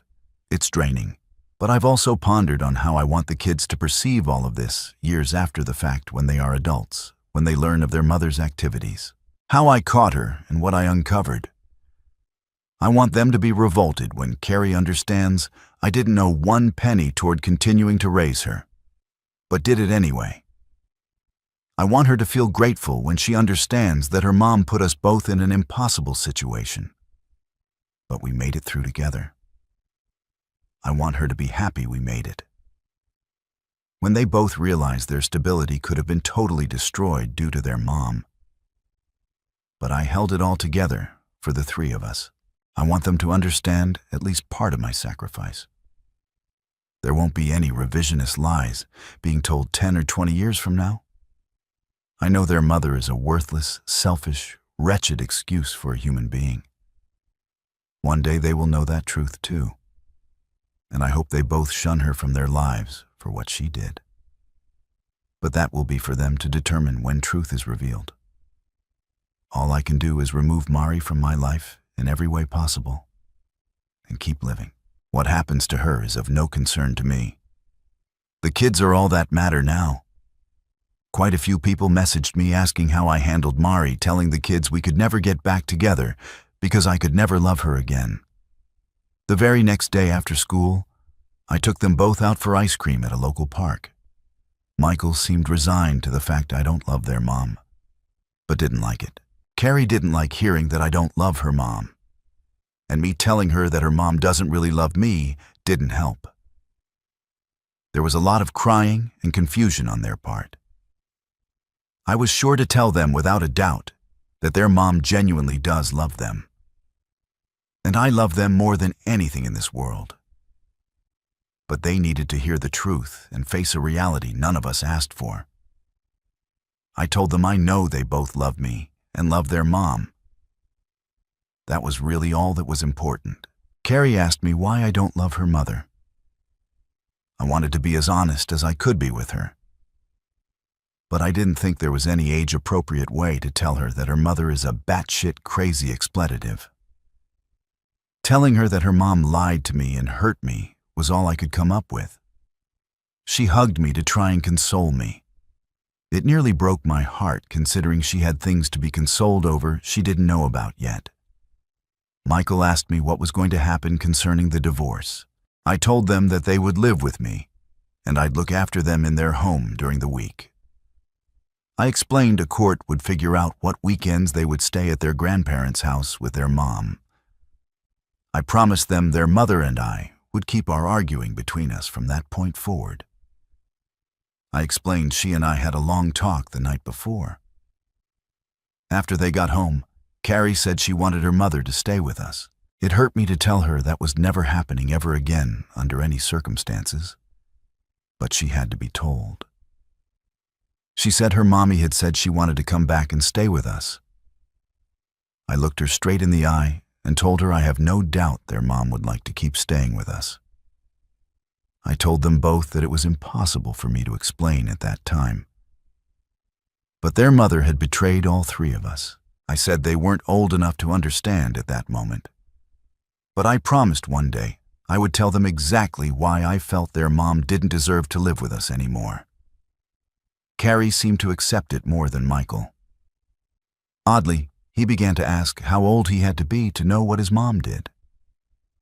He didn't like it when I told him it had nothing to do with age, but instead of maturity level, he said it was a cop-out. I didn't argue with him. I said I wanted them to love their mom and treat her with respect because as far as they know, she has done nothing wrong to them. They will know someday. I will leave letters to them in my will if I have to, just in case Rebecca is banging some ex-con who is willing to kill me. Barring that, I will tell them myself when they are old enough, knowing it will negatively influence their opinion of her. I have a feeling they will soon see a version of their mother that will do much of that for me. One day, they will know what she did to all of us. But we stuck together and made a decent life for her three biggest victims. I'm not capable of faking it in front of them and acting like their mom means anything to me. Their mother is completely repulsive in all ways. If she died, I would not shed one tear for her vile soul as she splits hell wide open. She deserves it. I hate her for what she has done to me and the children.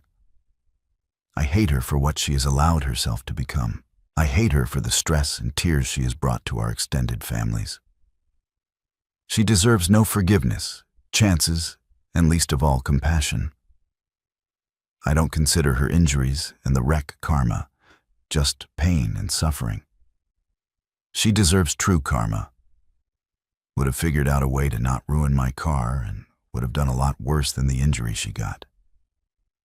I heard through the kids their mommy was having pins removed from her shoulder the next day.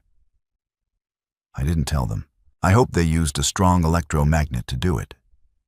But it was hard not to. A few weeks after our talk, the kids came home from their grandparents' house with a letter via my son. It was sealed in an envelope with my name on the front.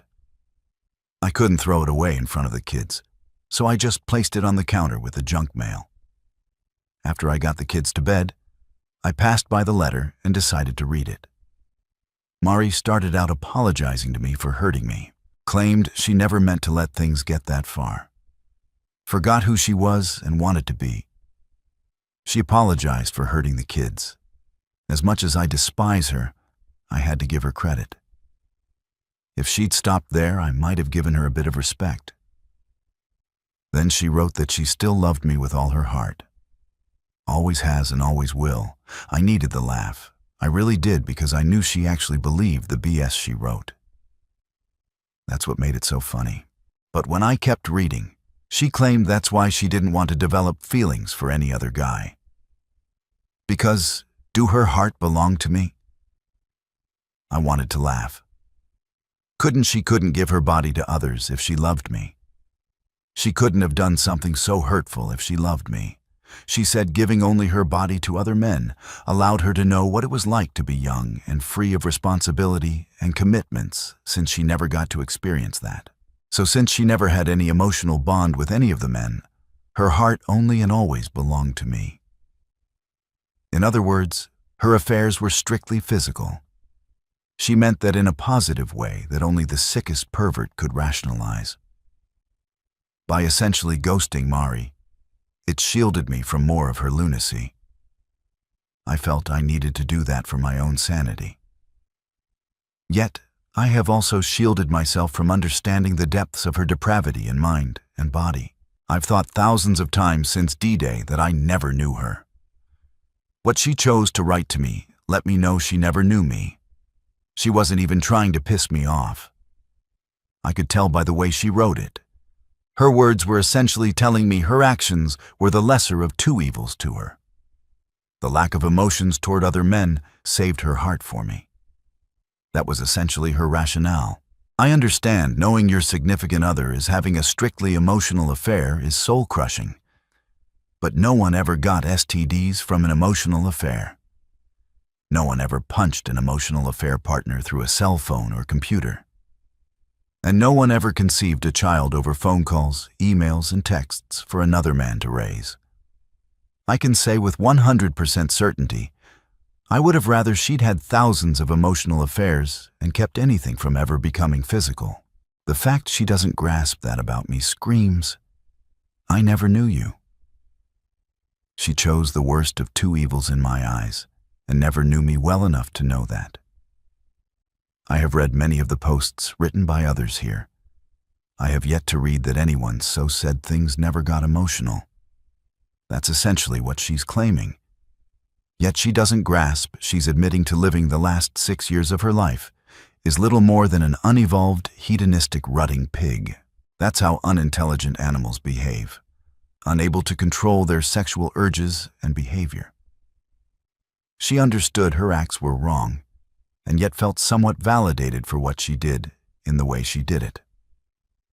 Until that letter, I'd had little insight into how she perceived things. She did eagerly, with no conscience. The depths of depravity she not only condoned, but welcomed, removed every ounce of attraction I have for her. I'll forever have my movies in my head because of her. They were bad after only catching her with that random guy. They got worse after she admitted to cheating with enough men to fully staff an aircraft carrier. But when the PI showed me the recovered texts, pictures, and videos from her old phone, it broke something in my psyche. It's like I was married to Pornhub for 6 years. Anyone that finds out their significant other had a one-night stand, I sympathize with you so much. People that learned their so was having an affair with someone, my heart truly breaks for you. But I can't put into words what it's like to know the love of your life was being defiled like the sleaziest prostitute of ancient Rome, and enjoying it. I cannot picture Mari in my mind now without imagining ejaculation all over her face. She disgusts me that much, and that is how debased I will view her forever. No amount of emotional bonding with someone else was ever going to make me think that horribly of her. Unworthy in an instant, that she turned into a 6-year time bomb. The motion to adopt Carrie was the second or third biggest thing Mari had to worry about. The day I filed paperwork at noon, a sheriff's deputy showed up at her parents' house to serve her with the divorce papers. At 10 minutes past noon, another deputy showed up to serve her with paperwork due to the civil suit I filed against her. The calls and texts from her parents' phones went unanswered and unread. Calls to my lawyer were met with urging to get her own legal counsel to get the ball rolling. That wasn't what she wanted to hear. I'm told she screamed and yelled at several staff members that day. Nadia eventually told her that the divorce would proceed, like it or not. Any further harassment to her or her staff would be severely dealt with. I kind of wish Mari had kept pushing. Orange was never her color, but what she's done should truly be criminal. It was over a week later that a lawyer representing her phoned Nadia, and they had their first discussion. He asked if we were serious about the civil suit to try and recover expenses incurred raising a child that isn't mine. Nadia assured him we were going to try and recover every cent incurred due to paternity fraud. She negated to tell him none of it is about money. Even if I win, the odds are high I will see little or none of what any court awards.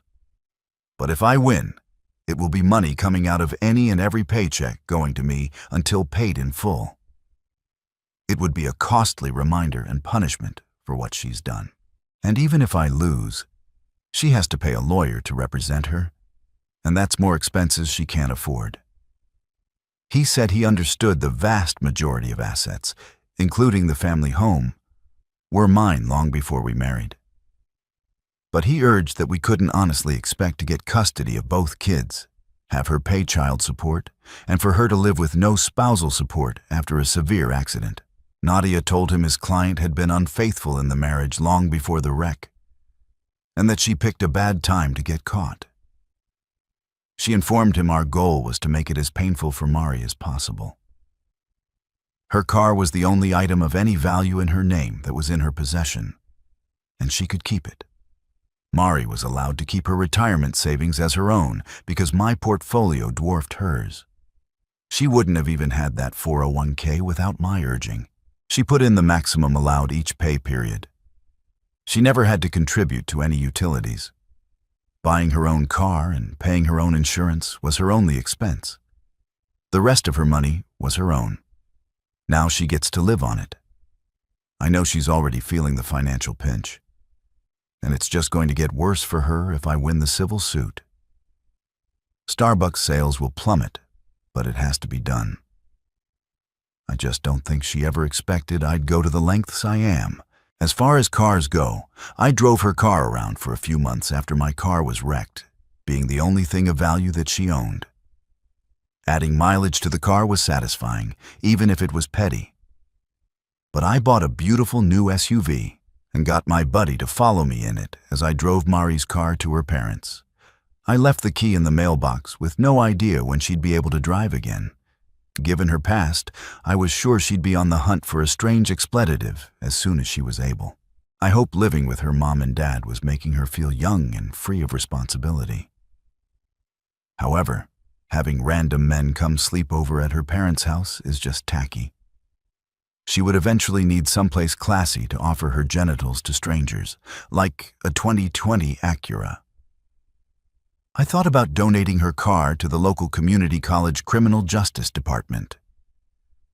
Those candidates would be experts on the use of luminol by the time they became actual police.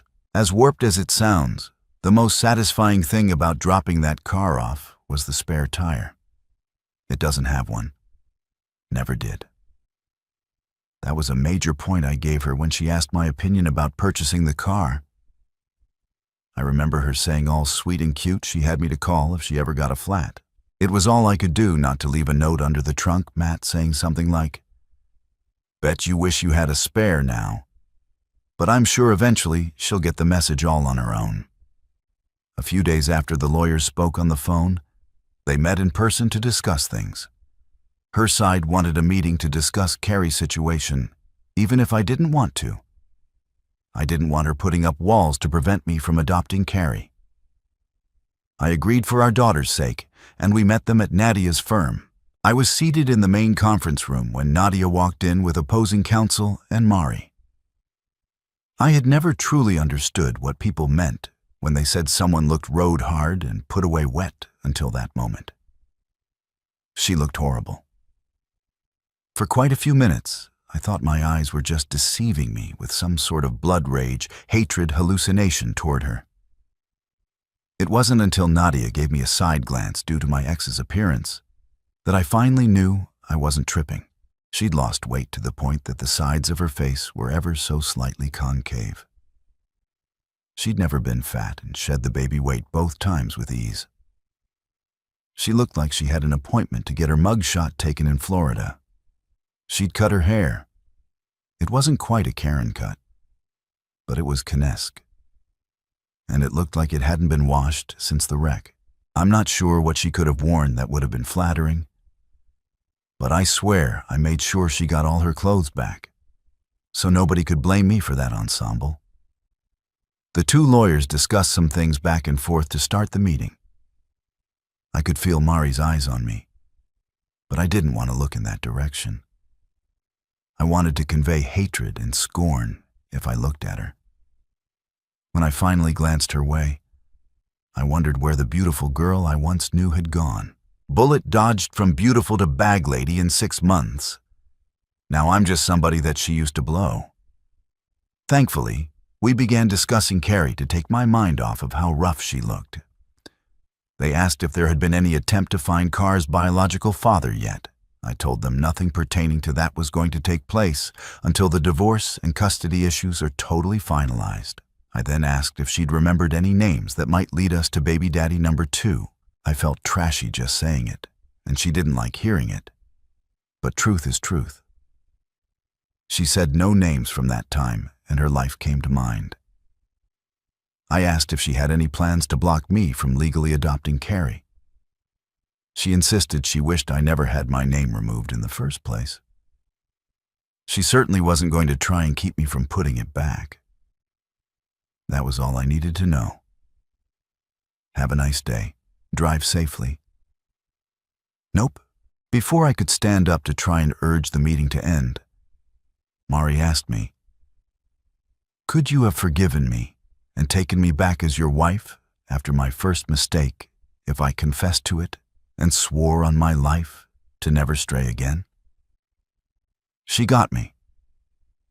It's a question I knew she had asked herself over and over since the first night she strayed. It's a question she knew the answer to, and so did I. And that was the sticking point. Just asking the question was her way of making a statement. She knew giving her body to anyone else, in my eyes, was an act that would cause me to remove her from my life as instantly and permanently as possible. We had discussed many times how we would both treat being cheated on.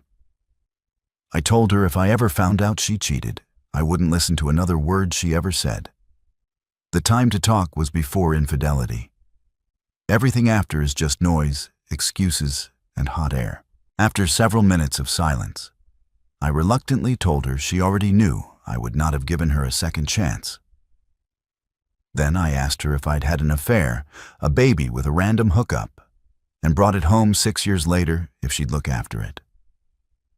It got ugly from there. She said I was doing everything in my power to hurt her now. I didn't deny it. She said I'm not her parents and that I don't get to punish her for being bad. In reference to the civil suit, I made sure she understood the divorce was to punish her.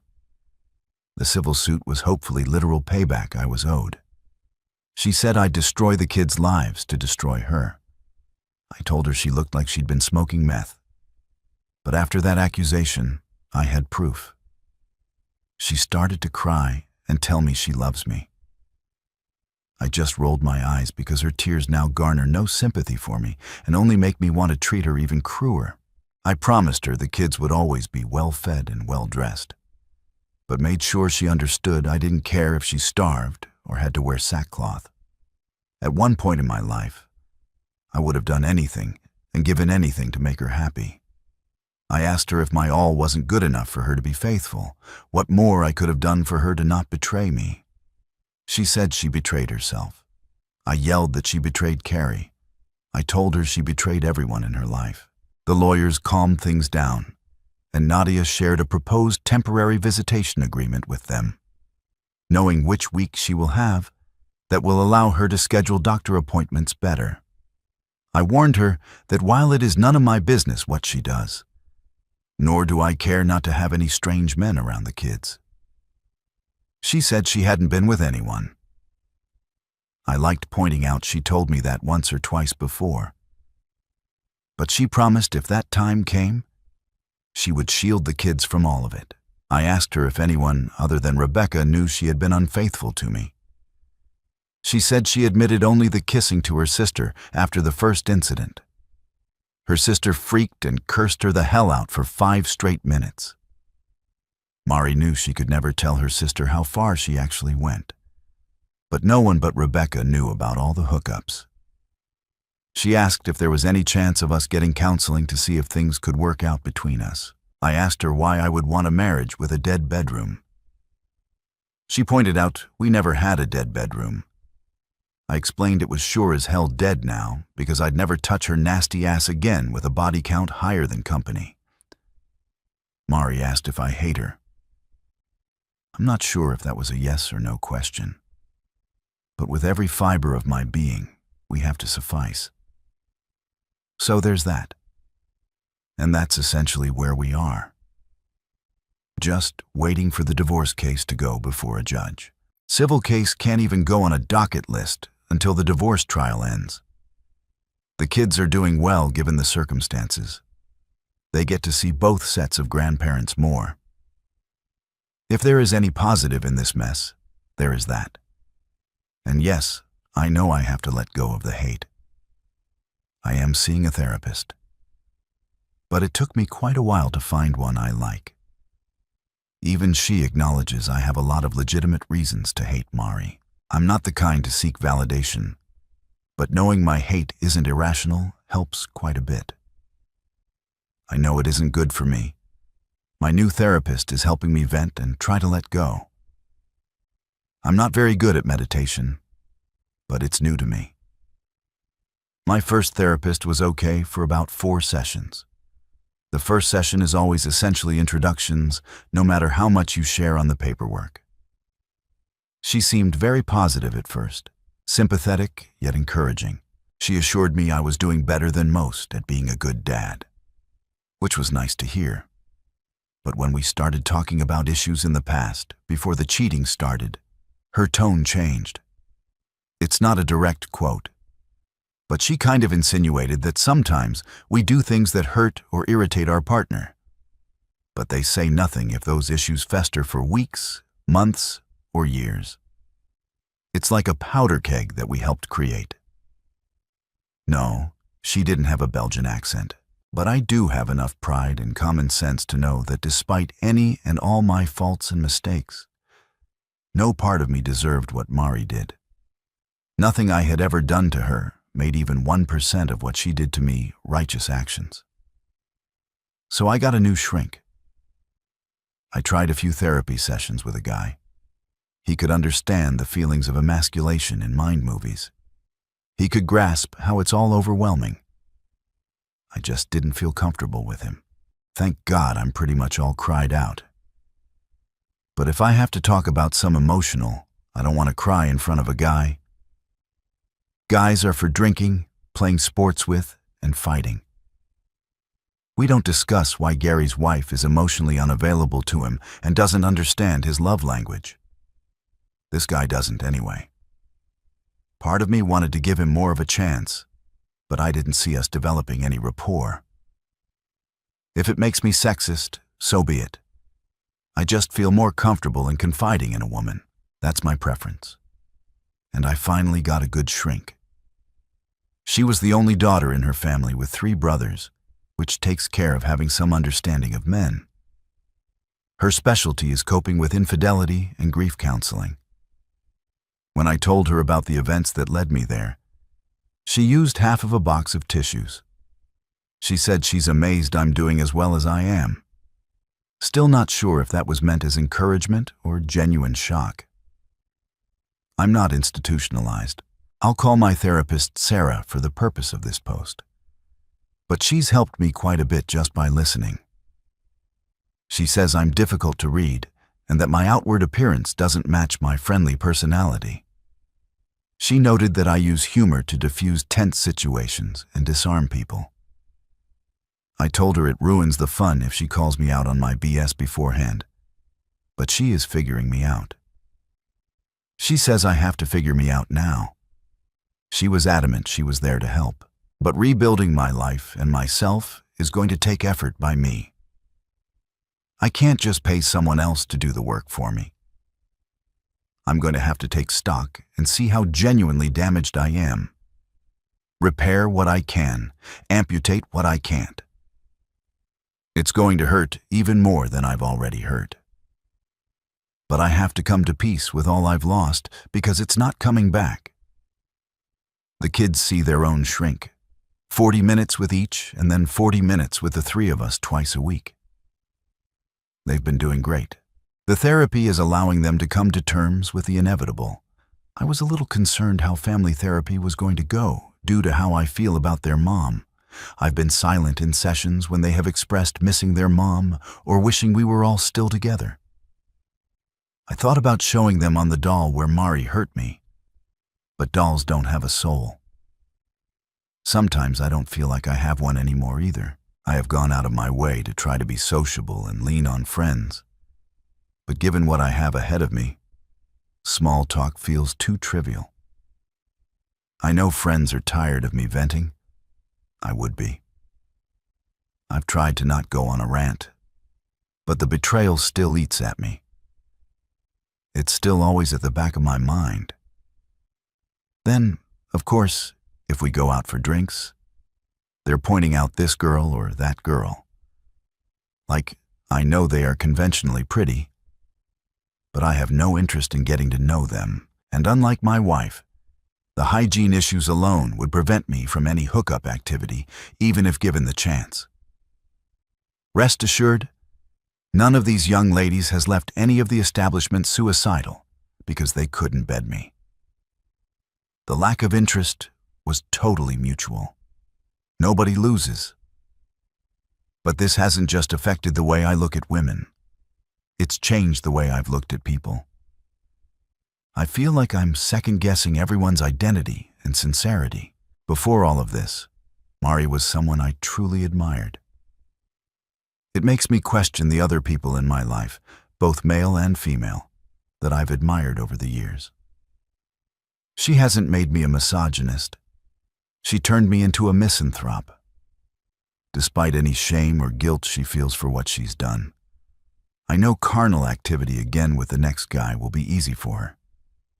She'll start eating better, gain some weight, and guys will be hitting her up in no time. My point is, she'll move on sexually with ease. I can't do that. I won't do that. I already feel filthy inside and out, knowing all the sperm, ball, sweat, spit, and stink from other men she subjected me to. I feel she's defiled me because I've been with her. I feel tainted. She didn't just kill any desire for her. She's killed any desire I have for sex at all. As odd as it sounds, Mari was it for me. She was beautiful. I didn't have a need to look at other women, and I thought what we had was special. Beauty just doesn't even register with me anymore. My mind knows better, but my subconscious thinks all women are like Mari and Rebecca, and that's my struggle. Fair or not, I had someone send me a very supportive message of encouragement. Then they said they almost envied me as a soon-to-be single guy who is financially secure. He said I'd have no problems meeting women and would be perceived as high value. I thanked him for the support without conveying that something he would look forward to would be a source of anxiety for me. I know people hook up left and right, all day, every day, and everywhere. That is between them and the people they hook up with. Not my thing, but more power to them. I wouldn't want a stranger, even a very attractive stranger, touching me. I'm a personal space kind of person. I cannot fathom meeting a stranger at a bar or on an app and interacting with them very little before getting physical. Knowing humans often then agree to go off somewhere, remove their clothes, and have sex and see no issue with it amazes me. Obviously, in a world with Tinder and dating sites, my stance is the oddity. I'd be contemplating how long it had been since they'd done the very same thing with someone else. The vast majority of people are accepting of the hookup lifestyle.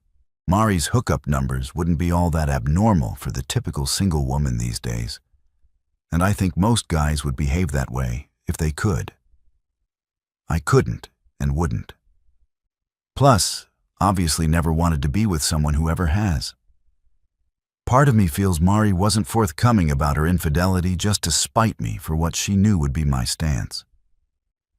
When I said it felt like she was making a statement, that's the statement it felt like she was making. If I wouldn't even consider a second chance, she was going to do exactly what would hurt and disgust me most. The ultimate test to end all ultimate tests, then getting revenge on me without me ever knowing I was being tested. Once the bond we had was broken, we could never have that again with each other or anyone else. It was a once-in-a-lifetime opportunity because we are each only granted one life. The continued cheating was what has killed me.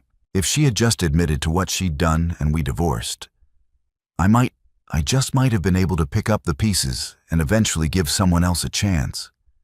It's like she wanted to destroy me, so there would be no way in hell I'd ever want to be with anyone again just because she couldn't have me back. Diabolical. And I don't care how many showers were taken and condoms were used. Some foreign DNA made its way back to me. Disgusting. And I hope her genitals rot out. When Mari and I had only had sex with each other, every action was a pure and beautiful act. Her first act of infidelity destroyed all that had been or ever could be in an instant. Anyone outside a relationship, physically engaging with either partner, defiles and poisons the relationship forever. In a nutshell, it's like the relationship is a tall glass of cold milk. The second her lips touched the lips of another man, that was like placing one drop of India ink into the milk. It's just one drop. It's still mostly milk. Pay no attention to the rapid discoloration. It probably tastes the same. Just go with it, right? But instead of telling me about the one drop of ink, she let me drink the milk. Not only did she keep letting me drink the inky milk, she kept adding ink. Some people are like a glass of milk with one drop of ink. Mari is now a glass of ink with one drop of milk. She's a defiled piece of no value. Is anything but a prostitute or a fluffer. The night she was conceived, I wish someone had run up and kicked her dad's testicles so hard they hit a spleen just so he couldn't reproduce again. The world would be a better place. The things most people get a rush from pertaining to new relationships caused me massive anxiety. I remember getting butterflies with Mari. The feeling made me nauseous. I even had to get used to someone as pretty as Mari, whom I liked, invading my personal space. It's not a self-esteem thing. She and I were both outgoing around each other, but introverted by nature, figuring out how to really kiss. Feeling that closeness for the first time, I had to ease into it. Everyone thinks all teens are hormonal horn dogs, but she and I actually weren't. We very slowly progressed things physically as we learned and grew more comfortable. I was taught that was the way it was supposed to be. That's what I wanted. That's what she swore to me she wanted as well. The thought of trying to be intimate with someone new makes me cringe. But of course, now the thought of Mari is like the antidote to Viagra. It's all too much. I find myself ashamed more every day to be part of the human species. My life wasn't supposed to go this way. We had so many beautiful moments awaiting us as a family, but memories are destroyed. And those moments will never be. At the end of the day, I loved Carrie. But I had to let her go because our relationship was forced upon us from day one against our will. By adopting her, I'm telling her I've given the chance, because I've given myself the chance. I'll choose her as my daughter. Her all over again. When the judge asks her if she wants me to adopt her, it will be her with all that love for me returning full circle. Things set right or as right as they can be. I can never be her father. That title belongs to some guy walking around not knowing he has a 6-year-old daughter. But I'm the only dad she will ever know. Protect her and provide for her long after any legal obligation would have lasted. I've done what I had to do to keep my sanity. Even when others questioned my actions or accused me of being cruel, I've done what I thought was needed to allow Mari's 2 biggest victims to stake their claim to what was never truly theirs.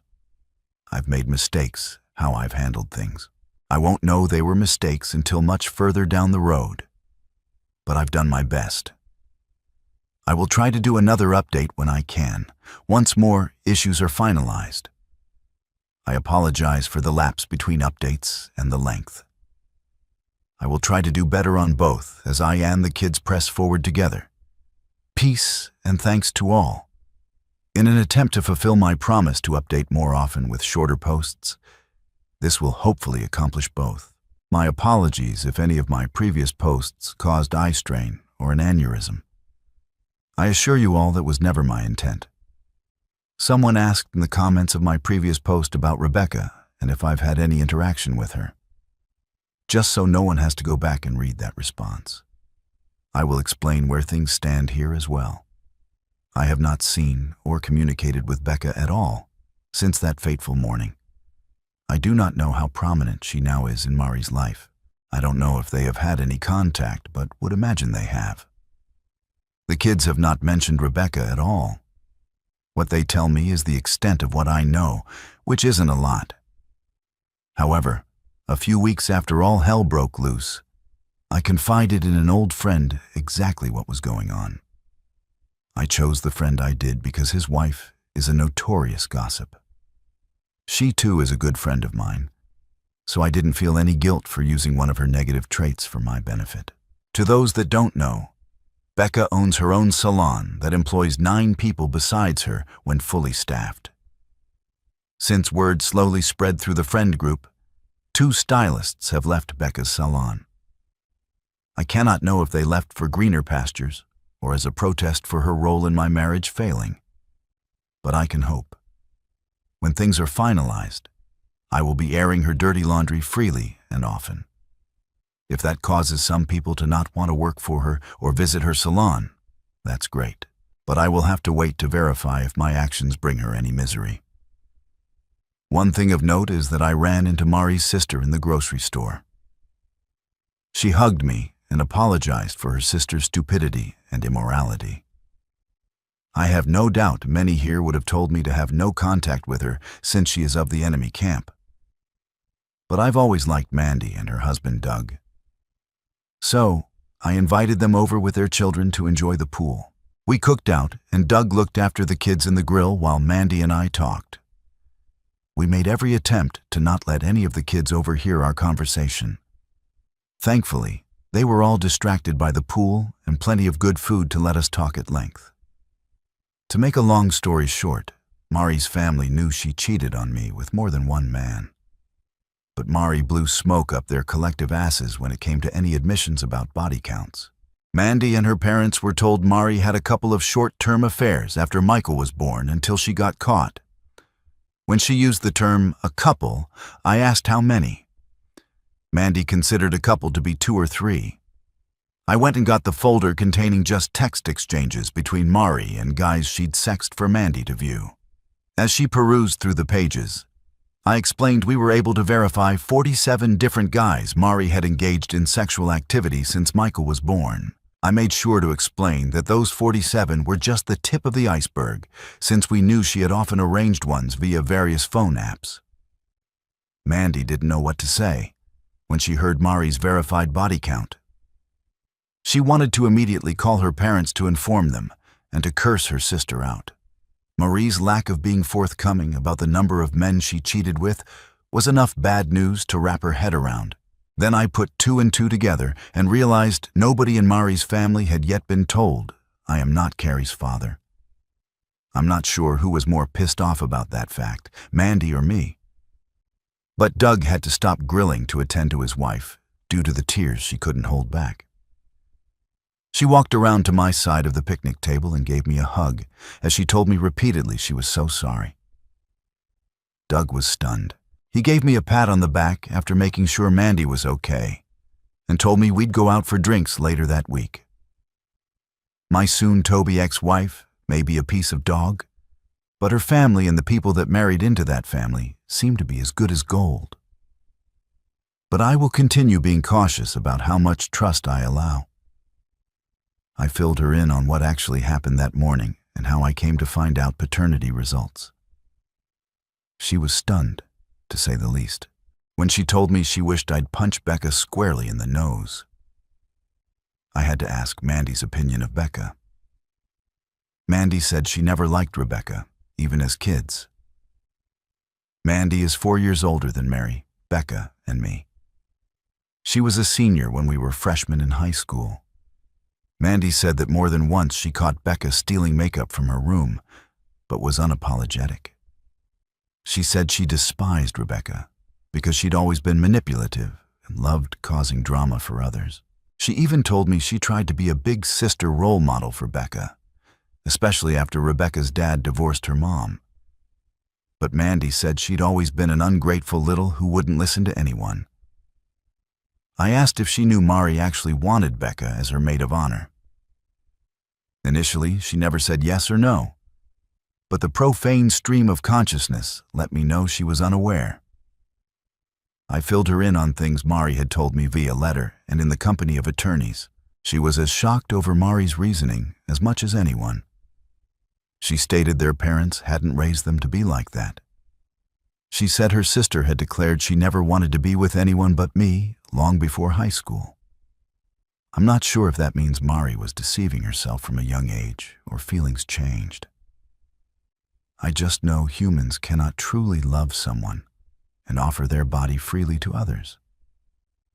Either the love was never real, or it had died long before I knew it. Mari has made the claim that her heart now and has always belonged to me. I now know that was total, and I wonder if she was even capable of love. Not that it matters now, of course. If her heart truly belonged to me, I'd be selling it for transplant to the highest bidder, even though I know it's defective. After lunch, the kids kept playing, so I got to talk with Doug and Mandy at length. She filled him in while I went and got ice cream for the kids and served them. When I got back, I could see tears in Doug's eyes, and he gave me a long, brotherly hug. Before I sat back down, he asked about the guy I caught Mari with and how much damage I did. All I could tell him was when I left, the guy was unconscious, and his lower eyelid on the left side looked like it belonged to a hound dog due to sagging. No police ever contacted me, so I knew his friend never took him to the cops. But I knew enough to know his orbital bone fracture would require surgery, and I never got the bill. Doug said I should have killed the guy. I told him if Mari and Becca hadn't jumped on my back to weigh me down, I probably would have. But I'm glad I didn't.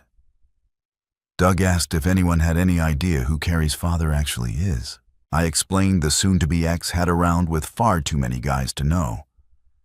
But I told him the search will go into high gear once all divorce and civil proceedings have been completed. They were both glad to know Mari will get slaughtered in the divorce.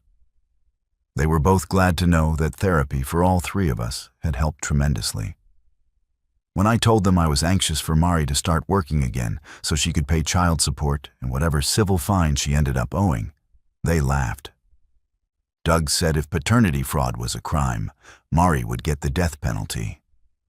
I told him Mari may as well have committed maternity fraud, because any woman that could do what she did was no mother at all. About an hour after they left, my phone started blowing up with calls and texts. The caller ID let me know Mari's mom and dad were both reaching out, as well as calls and texts from numbers with no ID. Then Mandy called, and I answered. I could hear her. But there was a lot of screaming and yelling in the background. She stepped outside away from the noise to tell me she'd filled her parents in on all of the truth. Her dad was busy throwing Mari's belongings into her car. Her mom cried and told her what a disappointment she'd become, and how ashamed they are to have raised such a piece of call me old-fashioned. But when your mother calls you a piece of, it's pretty safe to say you stayed on the train to Horseville. 1, 2, or even 47 too many stops. I could hear Mari crying and pleading that she had no place to go. Instead of gloating, she was getting some of what was coming to her. I thought of the kids. I have no issue with Carrie and Michael staying at their grandparents' house, but anywhere else I could think where Mari might go. There was no way in hell I was going to allow them to stay with her. If she went to Rebecca's, there was no damn way I'd allow them to be anywhere around that bimbo. But even if she somehow managed to secure a hotel room with her limited earnings, I didn't trust her not to have some random boy stay over. I was happy her family knew some of the truth, but I knew that doing so was going to cause visitation issues.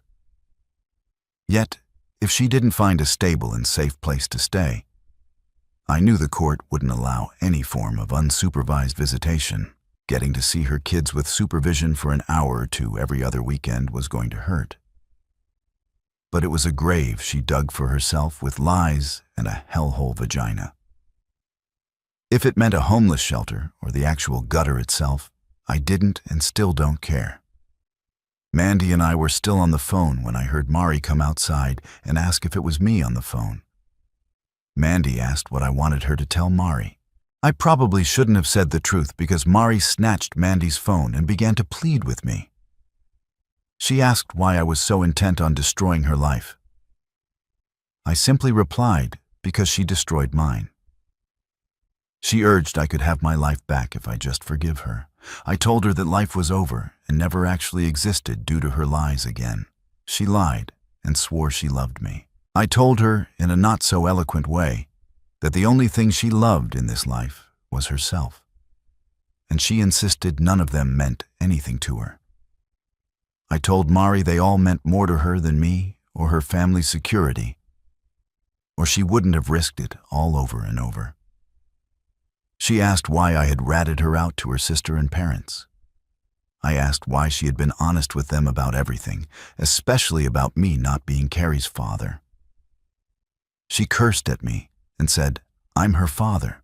I cursed back and told her I'm Carrie's dad and always will be. But she should have at the very least told her family the truth. She said that her parents were disowning her and kicking her out. I told her I was hurt. I was happy to hear, and I was going to do everything in my power to make things worse. She said she loves me and asked how I could be so cruel to someone that loves me. I told her she should have been asking herself that question 6 years ago. I told her I knew she felt regret simply because she was losing everything, and now people are hearing the truth. But I explained what she did makes her worthy of being shunned as well as spoken ill of. And for what she was experiencing from her family is what she in fact deserves. Hawthorne gave Scarlett Letters a bad name. She'd be a worthy candidate. 3 days later, Nadia called and said Mari's attorney called to try and set up another time to meet together. We set that meeting up for last Friday at Nadia's office. Needless to say, I didn't want to see her, talk to her, but I knew being essentially homeless would have implications on judicial custody decisions. As soon as we sat down together, her lawyer informed me that Mari had been living in her car since her parents kicked her out. I asked why she didn't stay at Rebecca's since that helped get her into her situation. Mari didn't respond. Mari asked instead if there was any way I'd let her come home or if we could do marriage counseling. I told her she needed to ask her parents if she could come home. The house I and her children lived in was off limits to hussies, hoes, and harlots. She and Becca were to stay far away. As far as MC went, she was free to try it with whomever was stupid enough to marry her next. But I was certain she could never be faithful to anyone after living like a total for so long. Her lawyer objected to my language and the harshness of my words. I told him he was a money-grubbing piece of for just representing such a piece of, and asked if she was paying her legal bills via OnlyFans or just blowing him. Nadia put her hand on my shoulder to calm things down and asked if we could all be more civil. I asked to take a break because I'd already loaded my next verbal salvo and I needed to let off some steam. We took a 20-minute break and I went out to my car just to get away from everyone. I thought about riding home, sweet home with my key on the hood of Mari's car, but I knew I was on camera and I was already dealing with enough lawyers. I could see fast food garbage on the passenger side and piles of clothes in the back seat, living the nightmare. That's what she'd done to her life and mine. I'm trying with the help of a professional to let go of the hate. But I saw no reason to treat her with one molecule of respect or decency. Everything about her was indecent and don't even respect themselves. At any rate, Nadia urged me to try and keep my answers to the yes or no variety if possible. I agreed to try, but explained there was only so much of my ex's lies and excuses I could listen to. She assured me she'd try to get us through the meeting as quickly as possible. When we sat back down, I just glared at Mari and her lawyer to let them know without saying a word. They could both go themselves. Nadia started the meeting back up by asking Mari if she'd sought out or received any therapy for herself. She claimed she didn't have the time while dealing with physical therapy, nor did she have the money, as her insurance wouldn't cover therapy. Nadia asked if we paid for it, if Mari would attend a few therapy sessions by herself. My head turned toward Nadia so fast when she asked that I thought I'd get whiplash. But she kicked me under the table to let me know she had everything under control. Her lawyer immediately said Mari would only see a therapist of her choosing regardless of who paid for it. Nadia indicated it was fine, but that some therapy might help her process her emotions to be a better mother in the future. I still thought Nadia had lost her mind proposing such a thing, but let her keep talking. Her counsel insisted they would talk about it and give us an answer in the future. My lawyer stated that in spite of being opposing counsel as a woman, she wanted to ensure that any women involved in cases she was involved got the help they need. I won't lie, the way she said it was so convincing. I seriously thought my own legal representative had turned on me. Mari asked if we could do counseling as a family unit. That time, I kicked Nadia under the table to tell her there was no way in hell I'd agree to that. Nadia kicked me back before telling them if Mari went to several sessions and the therapist thought it would be beneficial, we might. I knew Nadia had a reason to be proposing what she did. Just wish she'd filled me in ahead of time. I knew I'd learn what the goal of her tactics were later. But I was perplexed until the meeting was over. I asked Mari if what she is now going through was worth all the cheap, meaningless sex with strangers. I seriously wanted to know if being able to around for years was worth losing it all. I pointed out she had to enjoy what she was doing, or she wouldn't have kept doing it. I really wanted to know if those experiences were worth losing a loving husband and custody of her children. She began to weep what looked like sincere tears before telling me no. I asked if she felt any actual shame. I knew she felt tons of regret, if for nothing else getting caught. But I wanted to know if she felt ashamed for people to eventually know every deviant detail of her tawdry escapades. She claimed she very much did, especially now that her family knew. I asked if she really thought she could hide the truth from her family forever. She said she hoped to keep it all getting out, at least until she started back to work and got a place of her own. But she knew it would come out eventually. She apologized for hurting me and claimed she never ever wanted to do that. I told her she didn't hurt me. She destroyed me.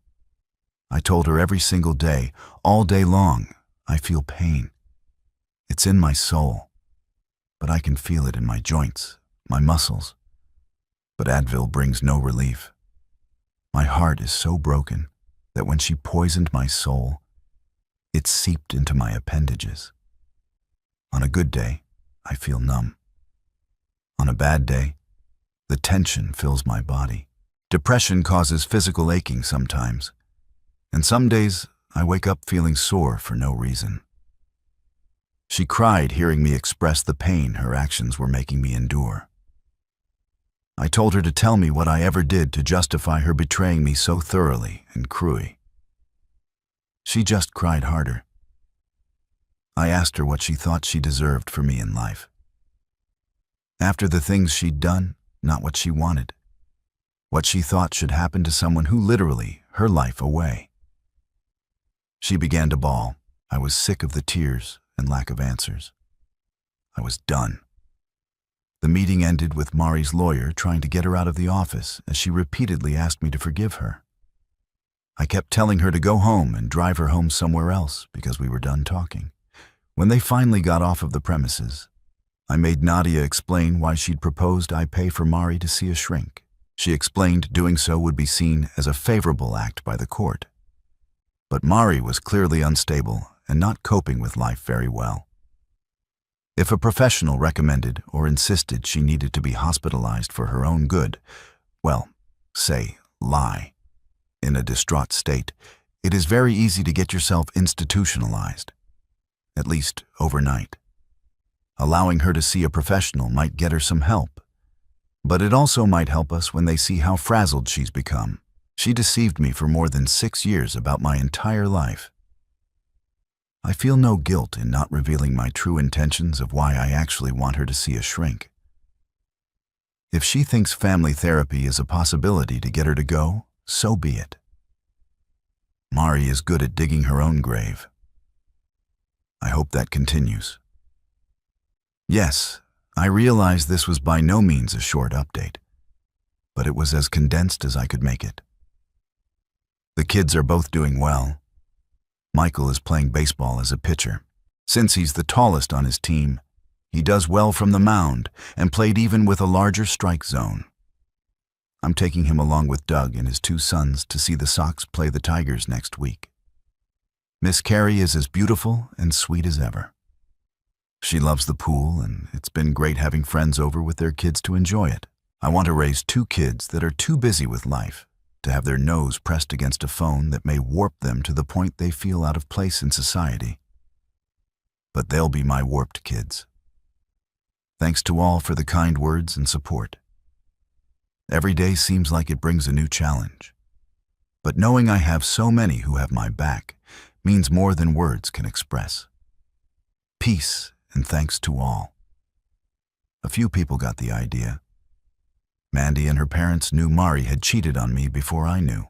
I told her parents about catching her cheating the same morning I told my parents. They knew nothing of her activities before I told them. I did not find out until later Mari had cheated with multiple men, one of which is Car's father. I was the one to inform Mari that I am not Carrie's biological father. I just assumed she told her family. When her dad referred to those men, I assumed he knew she'd been with enough guys to give her vagina its own Yelp rating. I love her family. I don't want them to hurt any more over this than they have to. Mari admitted to a couple short-term affairs to them. That's it. I was trying to protect Carrie and assumed she'd discreetly tell her family. I cut off contact with them and had been communicating via Jessica and Nadia until I ran into Mandy. I hadn't had a sit-down talk with anyone in her family. We came to find out Mari was hoping it stayed that way. Sorry for the confusion. A few weeks ago, I signed into this throwaway account for the first time in almost a year. There were many messages and comments inquiring about how the kids and I are doing or how things turned out. A very large part of me wanted to ignore them all, sign out and never log in again, because I have managed to get back on course with my life and my children's life, and dwelling on the past only hinders forward progress. But the advice I got from Reddit was supportive and helpful from the start all the way through several episodes in my life when I was at my lowest points. For those people that assisted me so well and showed me such kindness, I will make this final update because I do owe a huge thank you to the many who helped me navigate the minefield I didn't yet know I was living in. It's been so long since my last update. Most readers will have completely forgotten my posts, which is totally understandable. Previous links and a TLDR will be posted at the bottom. This will be a long read, and for that I do apologize.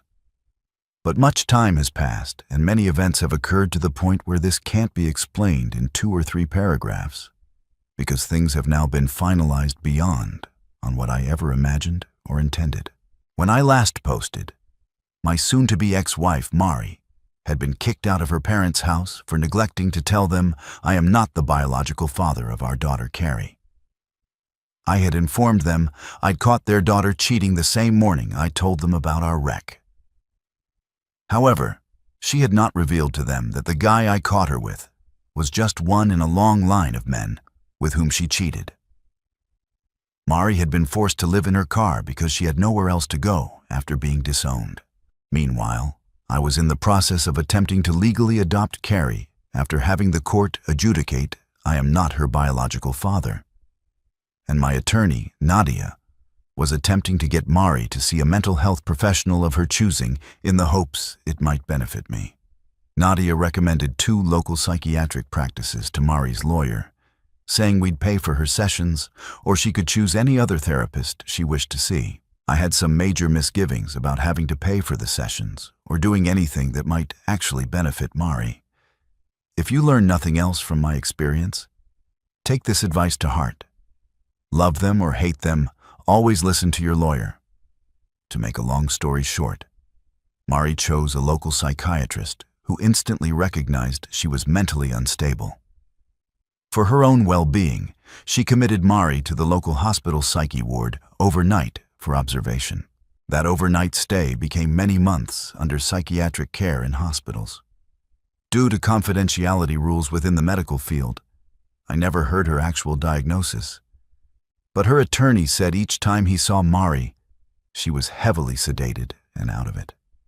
Those initial months she spent trying on designer straitjackets delayed the finalization of the divorce and child custody hearings.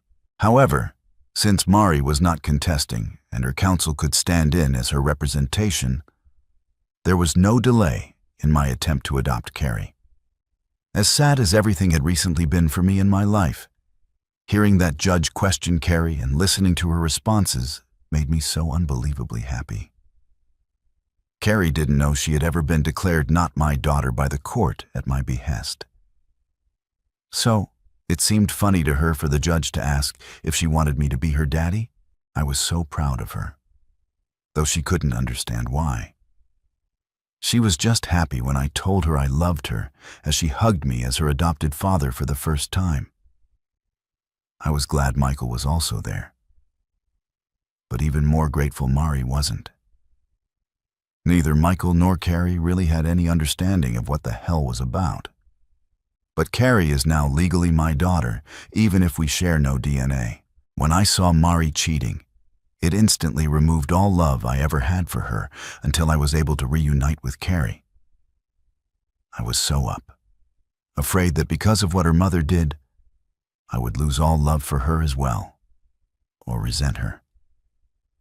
To still feel that love I always had for her again was such a relief. I would not have been in the wrong if I couldn't get past that, no matter what anyone wants to say. If paternity matters enough to the legal system to force a man to pay for a child that is his, it also matters enough for a man to not be able to accept a child that isn't. But damn it, I really needed Carrie in my life. I'd lost too much already, and she needed a dad who had already loved her for her entire lifetime. If I'm honest, there will always be a tiny part of my soul that will remain broken because she is not my biological daughter. I cannot put into words how devastating that was to find out and accept. I know I am doing the very best I can as a parent in this situation. I believe time given to children and love is far more important than anything any parent could buy them. So will always be my focus. Other than Mari's mental issues, there was truly no reason for the divorce not to be finalized. She wasn't getting a penny from me, and even her own lawyer admitted that in her situation, she had no hope of getting any custody at that time. If and when she got out of her padded cell paradise, if she found a safe place to live, she could petition the court to gain some type of visitation and her custody. The court appointed a legal aide to vouch for Marie being cognizant of what she was doing. Her lawyer got her to sign the divorce papers with witnesses and had them notarized. I had to show up in court with Nadia a week later for attorneys to get the judge to finalize some issues. 2 weeks later, I was legally divorced, forced from the biggest mistake and waste of my life. I should have been happy about that, and I was. Signing the papers was the symbolic nail in the coffin to our marriage. Yet, it all felt anticlimactic somehow. It amazed me how well Mari's family stuck to their guns in regard to disowning her after they found out everything she'd done. I'm sure some of that was due to wanting to stay on my good side so they could visit with the kids. Even though her parents and sister knew she was in the psyche ward, they never even attempted a visit. Nor did I, obviously. But it was apparent from the times I talked to her parents how disgusted they were by their daughter's depravity. They were embarrassed for people to know what a piece of their daughter had been. I could empathize and sympathize. Knowing Mari had been run through more times than an oscillating lawn sprinkler in July made me ashamed to admit I had ever been intimate with her. Mandy made sure to let everyone know what her sister and Rebecca had been doing, short of paternity fraud, of course. Between social media and face-to-face conversations with friends, word got out about their exploits. Within a month, nearly everybody knew about her years of cheating and sexual immorality, and they all made plans to give her hell if they ever encountered her again. It was slightly humiliating for me having everyone know how foolishly trusting I had been. At the end of the day, in a relationship, you either trust or you don't.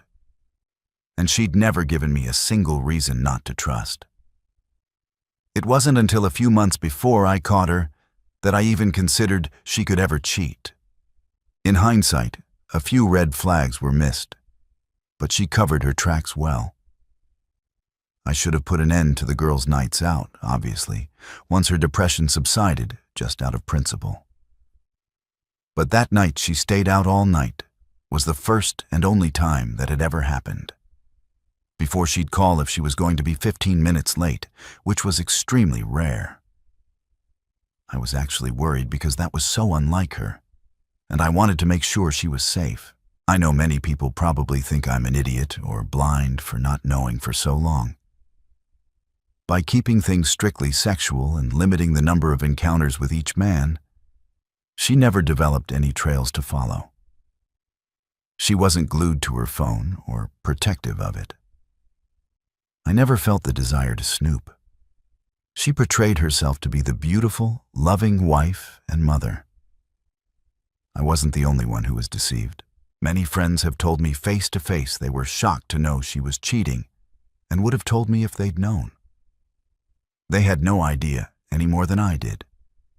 If Mari had worn a dress with no panties on a windy day, and everyone within 40 feet of her could hear the ocean, that would have been obvious to me and everyone else. But everything she represented herself to be to everyone was a total lie. They wanted nothing to do with her, and nobody cared if she was kept in the ward the rest of her life. The only problem with no one having any contact with Mari was that it left us blindsided. Nobody alerted us when they decided to let her out. Laws prevented the hospital from letting us know due to doctor-patient confidentiality. I have no idea if she just convinced the doctor she was okay, or if they just felt like they had done all they could do to help her. But they released her on a Tuesday, just before noon. She somehow made her way from the hospital to her car, which was parked at her lawyer's office behind his home. From there, she took her car and drove to the kids' school. When she was informed that she couldn't see or check the kids out of school, she made enough of a scene that the school called me. I told them to call the police and that I would be there as fast as I could. On the way to my car, I called Mandy to let her know her baby sister was no longer using her Airbnb accommodations on Insanity Island. I told her I had no idea if she'd been released or escaped, but I'd find out when I got to the school. She said she'd call her parents, my parents, and Doug to let them know what was going on and to keep them posted. By the time I got there, 2 cop cars and an ambulance were parked out front with lights flashing. I pulled into a parking spot, got out, and headed toward the closest officer. After identifying myself as the ex-husband, he directed me through a side door, which ended up being the school cafeteria.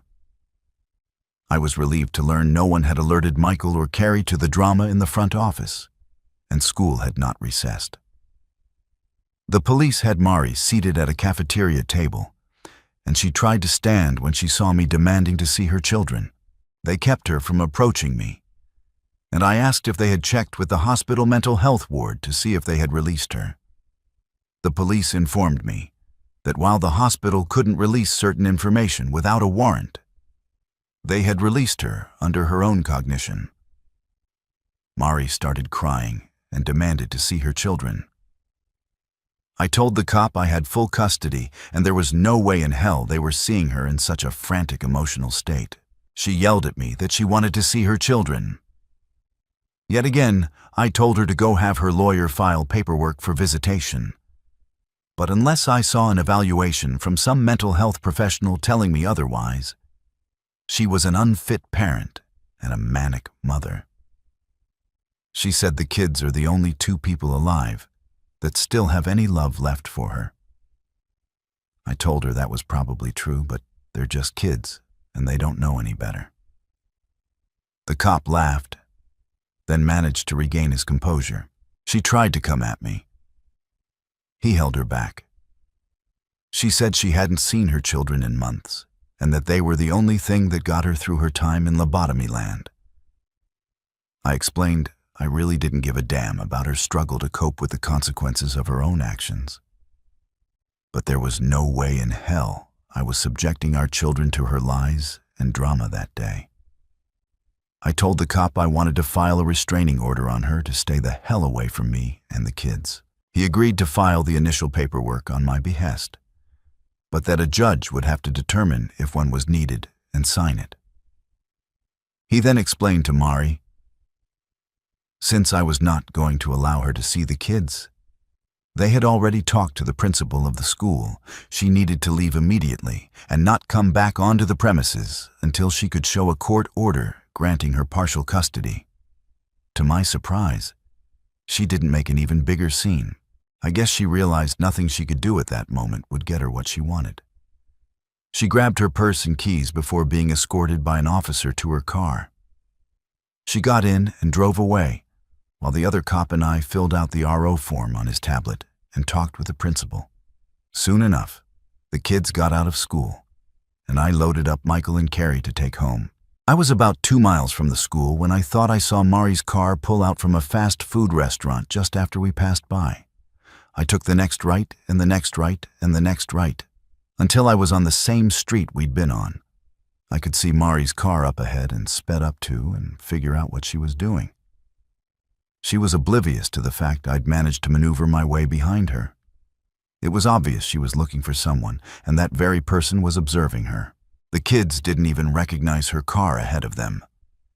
Thankfully, a Reddit user had urged me to get front and rear cameras with audio recorders installed in my vehicles. That gave me all the evidence I needed to prove Mari was stalking me and the kids.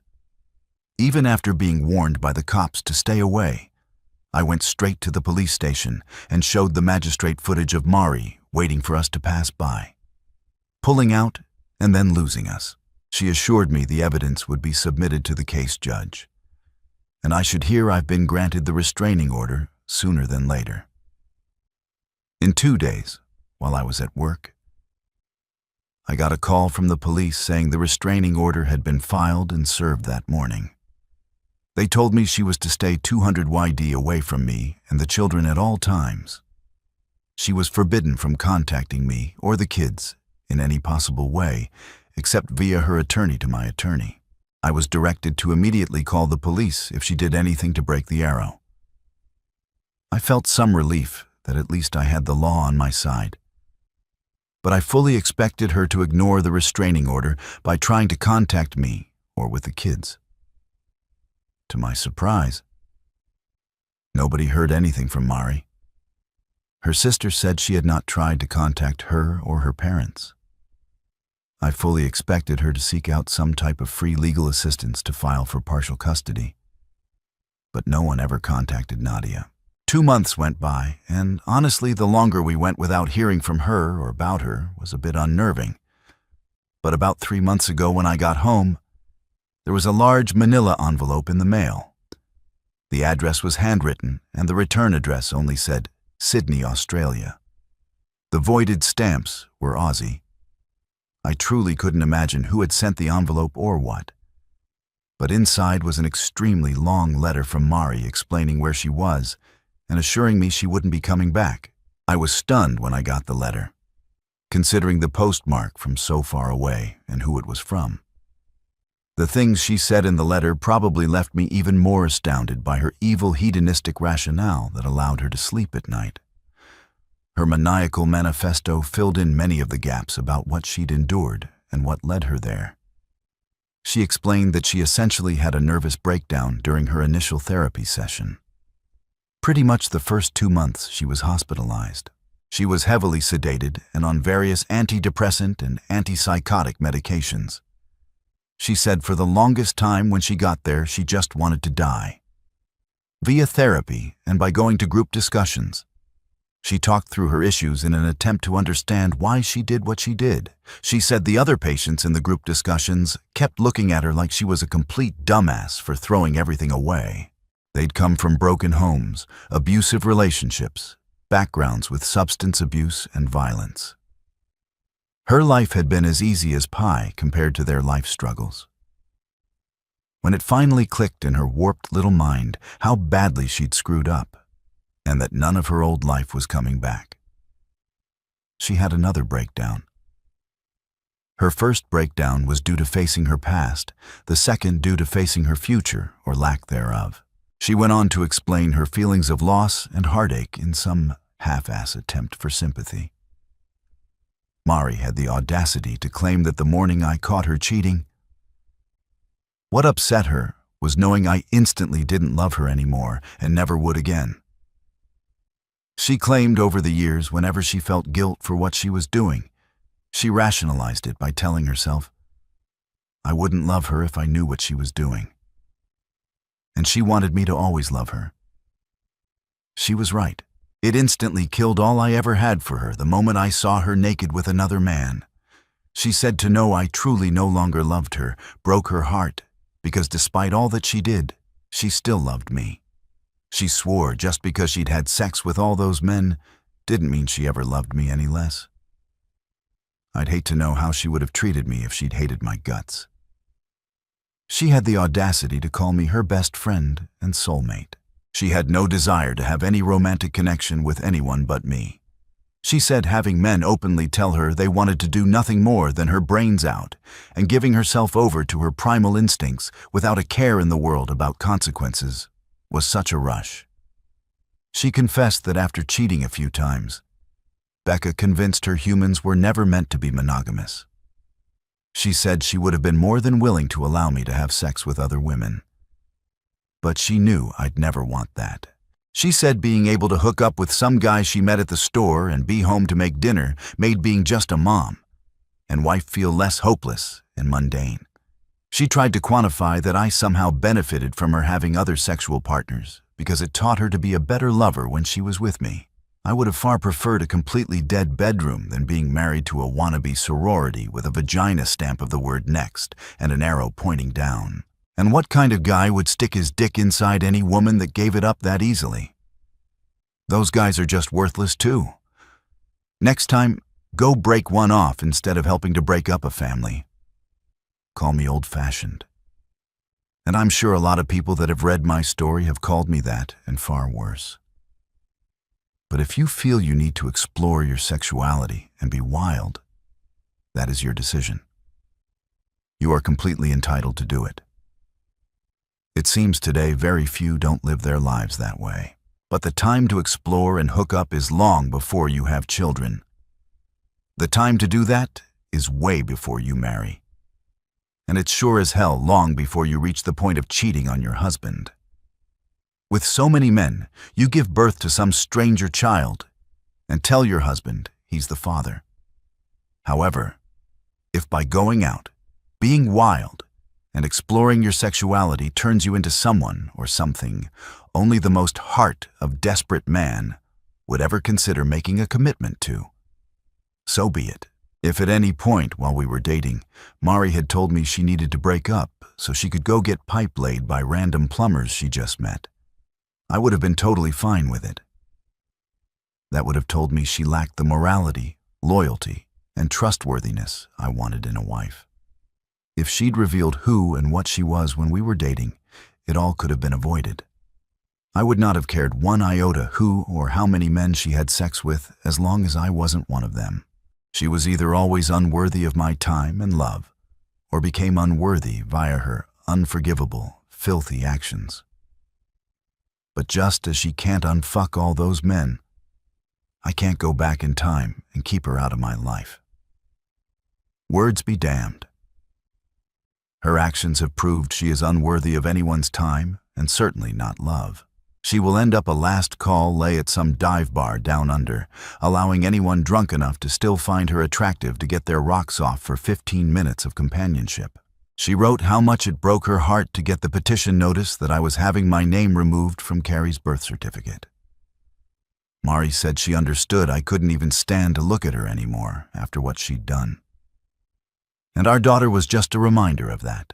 She claimed what hurt her even more was when she got my petition to adopt Carrie as my daughter, because it showed her, even though I could never give her a second chance, I had enough love in my heart to give a second chance to the very product of her infidelity.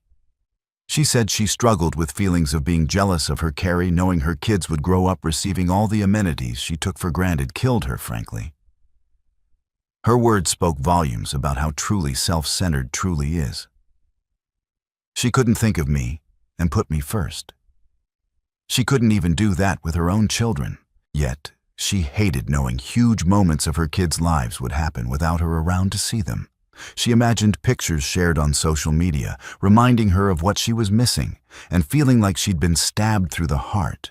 She explained that when she was released after the events at the school that day, she went around that night trying to reconnect with old friends. The few people that would speak to her were very direct in what they thought of her, and that they wanted nothing to do with her. Most acted as if they didn't know her and just ignored her. A few warned her if they ever found out she'd been with their husband or boyfriend, God help her. But she realized her hometown had been poisoned against her. Her former boss and many co-workers knew, so there was no going back to her job. The other driver's auto insurance had given her a decent check each month to live on until she was locked away. She had to stop going to physical therapy, and the insurance company considered the matter of the accident and her injuries a closed case. She had no money. Getting a job close enough to potentially see the kids wasn't happening quickly, and she had to survive on her own. She pawned a few items to get by while she looked for jobs online, and that's when she said she met some guy from Australia online. It seems they chatted back and forth over the course of a few days, and he invited her for a visit. She'd already been seriously thinking of cashing in her 401k, but was scared about paying the huge tax penalty at the end of the year. The invite to Australia was all it took for her to cash in the only chip she had. She said he's a really nice guy and has a son that needs a mom. Poor kid is getting Joan Crawford for mom, and he's getting Amber for his wife. It's safe to say he has no idea what she's done and what she's capable of. She's his problem now. She'll become an Australian citizen, won't have to pay the IRS, and she will never be my problem again. It was the last contact she made and will hopefully be the final contact she ever makes with me again. Fingers crossed. Part of me thinks she heard Australia was founded as a penal colony and thought they said penile. But if it keeps that crazy hooker down under and out of my hair, she can do whatever she wants. I hate to be so flippant because I do sympathize with the citizens of Australia as yet another venomous species becomes endemic to their ecosystem. But these are the ignis you have to face as a people for mocking planetary gravity generation after generation. Yes, I'm giddy that she's gone, and I have every right to be. But Australia sincerely thoughts and prayers. You all may want to get some of those guns back. Between providing antipsychotic medication and treating STDs, she may bankrupt your entire socialized medical system. Obviously, I hope she stays away. But a potential arrest upon return for tax evasion with the punishment being time served in federal prison will hopefully seal the deal. My therapist has helped me quite a bit, especially dealing with anger, though I'm sure no one reading this could tell. My therapist and I came to an epiphany during one heated session. For the longest time, I was far angrier at myself than I was angry at Mari. People talk about forgiveness and how it sets a person free. I had so much anger built up inside, I just assumed 100% of it was directed toward Mari. Nope. It turns out, despite her flaws and missteps, I held myself to a higher ethical standard. I was beating myself up with self-loathing because I couldn't believe I'd chosen so poorly. Yes, Mari was the deceitful lying, but at the end of the day, I chose that and my own life up. I can say without a doubt I would be much better off having never loved Mari, and that Lord Alfred Tennyson was an idiot. Lots of people asked about Rebecca. I found out that after Mari was kicked out of her parents' house, she did in fact go to Rebecca's. Apparently, my ex thought Becca owed her a place to stay, at the very least, after contributing to our marriage failing. Rebecca seemed to feel like all she had done was to enable Mari to do what she actually wanted to do and didn't owe her a damn thing. It's an interesting debate topic, one which apparently got heated. I have no idea who won, but that friendship ended with a lot of hair-pulling, profanity, and punching. Either way, word got out Rebecca had been involved in destroying my marriage, and things got rough for her. I don't use any social media. No, I don't consider Reddit social media. But I'm told she was unfollowed, unfriended, and harassed online and in real life. 2 stylists quit her salon due to what she'd done. The ones that remained all had customers asking how they could still work there, or if they'd change salons too. It took a month or 2 until she couldn't pay the lease and had to close up shop. The last anyone heard, Rebecca was working at her brother's restaurant in Connecticut as a hostess. When she left town, I wanted to have her condo bulldozed like Forrest Gump did to Jenny's childhood home due to all the heinous sex acts that occurred there. But the neighbors in the other 2 units weren't too keen on that idea. Quite a few people insinuated in comments that there was chemistry or something going on with my lawyer, Nadia, and me. I thought they'd been doing meth. Turns out I am as oblivious as always. When a woman is interested after the divorce had been finalized since she wasn't representing me in the civil suit that never happened.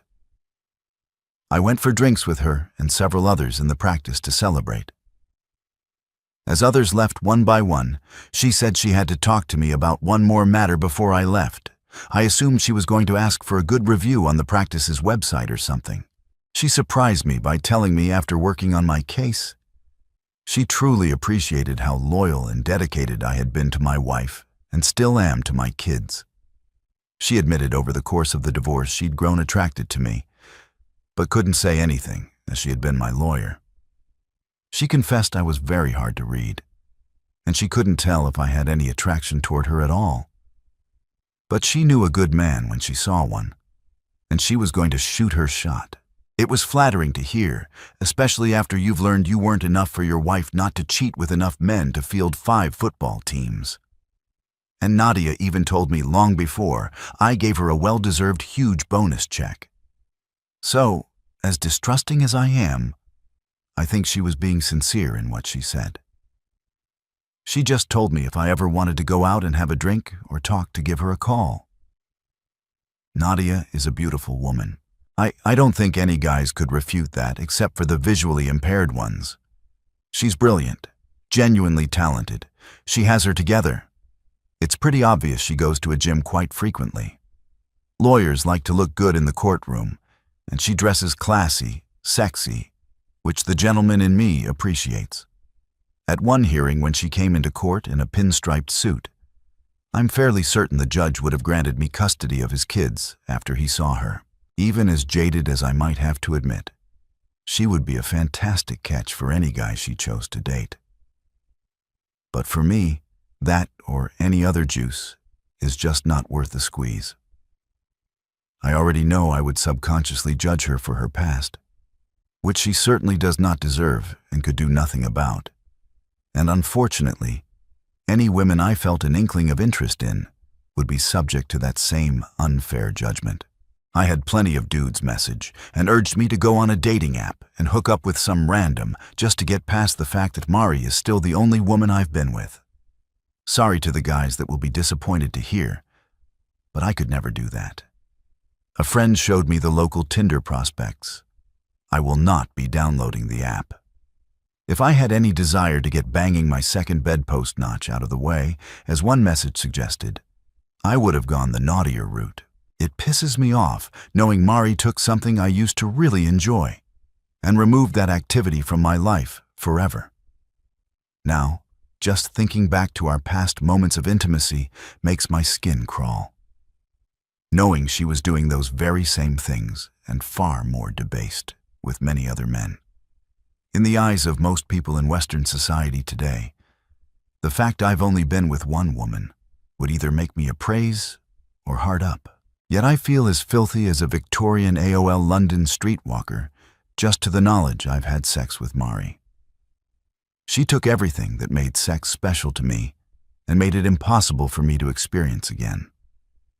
Our exclusivity, our vows, and union were pissed away, so she could experience sucking a random dick that didn't belong to her husband. And then she lied. Oh my God, did she lie? Because she lied for the longest time. I'd think back to any positive things she ever said about me and believe it to be a lie too. just because she said it. She made me doubt my sanity, my parenting, my strength, and my worth. I don't want to ever go back to that. I won't go back to that. I have no one. And yet, I'm still living that. It proves there isn't a woman out there I can't live without. I'm already doing it. I have no hate for women at all and want the best for them because Carrie too will be a woman someday. But there is absolutely nothing any woman on this planet has that would enrich my life in the least. Only complicated. If there aren't some women who feel that way about men, there should be. Human beings, both male and female, are a scourge upon each other. Not worth the time and energy, and not to be trusted. Many people ask questions pertaining to finding Car's biological father. I have done quite a bit of research into DNA ancestry sites. My biggest issue is that if there is an existing match, the company will also alert the other person. If Carrie took a test which revealed a cousin, an uncle, or even her dad, I'm her protector. I don't want anyone to come looking. She's a healthy child with no apparent genetic defects. So I'm going to wait quite a while to do any testing. My mindset, as of this day, is to wait at the very least until her mid to late teens. But I could envision waiting until her 20s to let her make the decision. Honestly, I've also considered never telling her I'm not her father.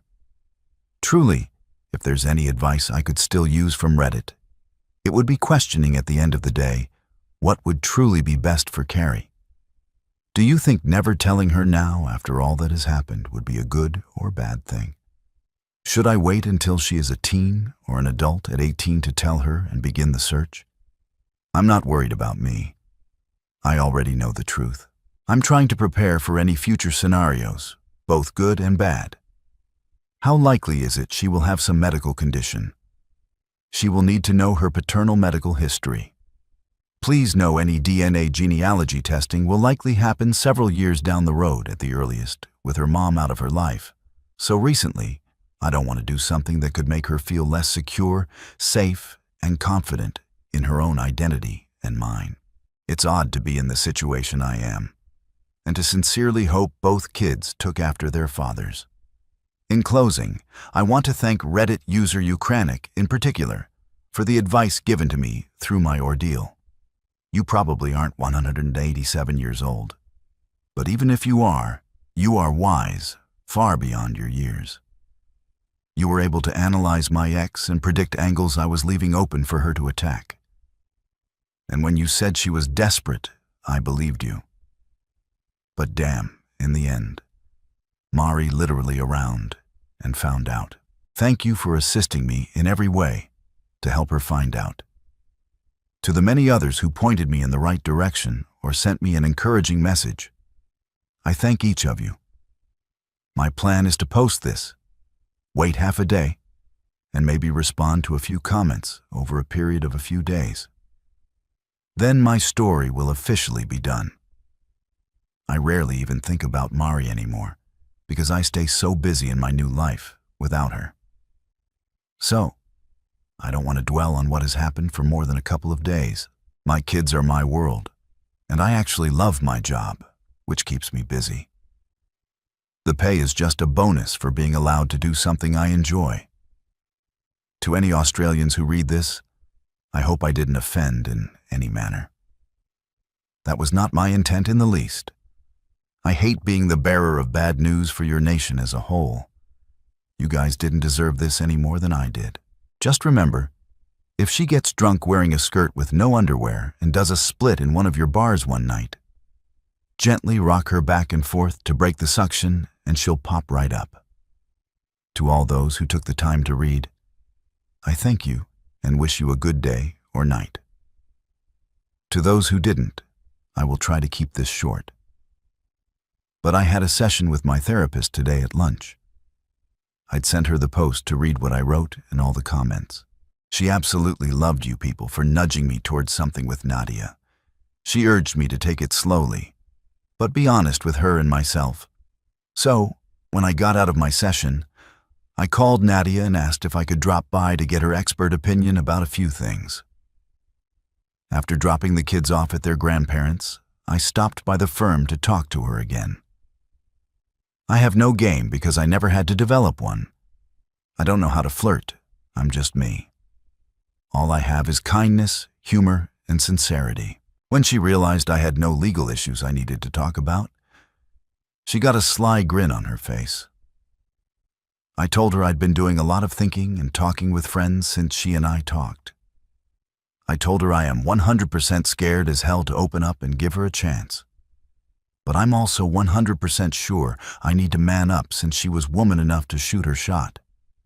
I also said I couldn't envision how things would work out because of our differences. When she inquired which differences, I mentioned the kids and that she is none. She said she has enjoyed meeting my kids and asked if I had issues with her not being a mom yet, which I didn't.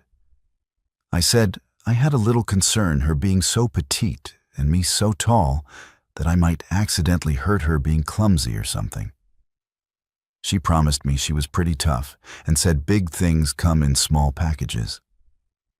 I was nervous and replied that I wasn't wanting to have sex just yet, but appreciated the offer. She blushed and laughed really hard. At least she gets my warped humor. Long story short, we both have Friday and Monday off due to the holiday weekend. So, Thursday night, I will drive us for dinner at a nice restaurant. Then we'll go to a fantastic martini bar I know of. It's a first step. And while I am nervous, I do feel very comfortable talking to her and being around her. We're going to take things slowly, but I can't do this with an audience. So this will be my last post, reply, or comment. If things work out, that's great. If not, I can live with that too. I just don't want to feel I'm letting anyone down if things don't work out in any way. So, I hope you all understand. I really do. Thank you all for helping me get through the hell my life became. Human being in my corner. My therapist thanks you too. May you all know love, success, and most of all, peace for helping a stranger online pick up the pieces of his broken life. Bless you all.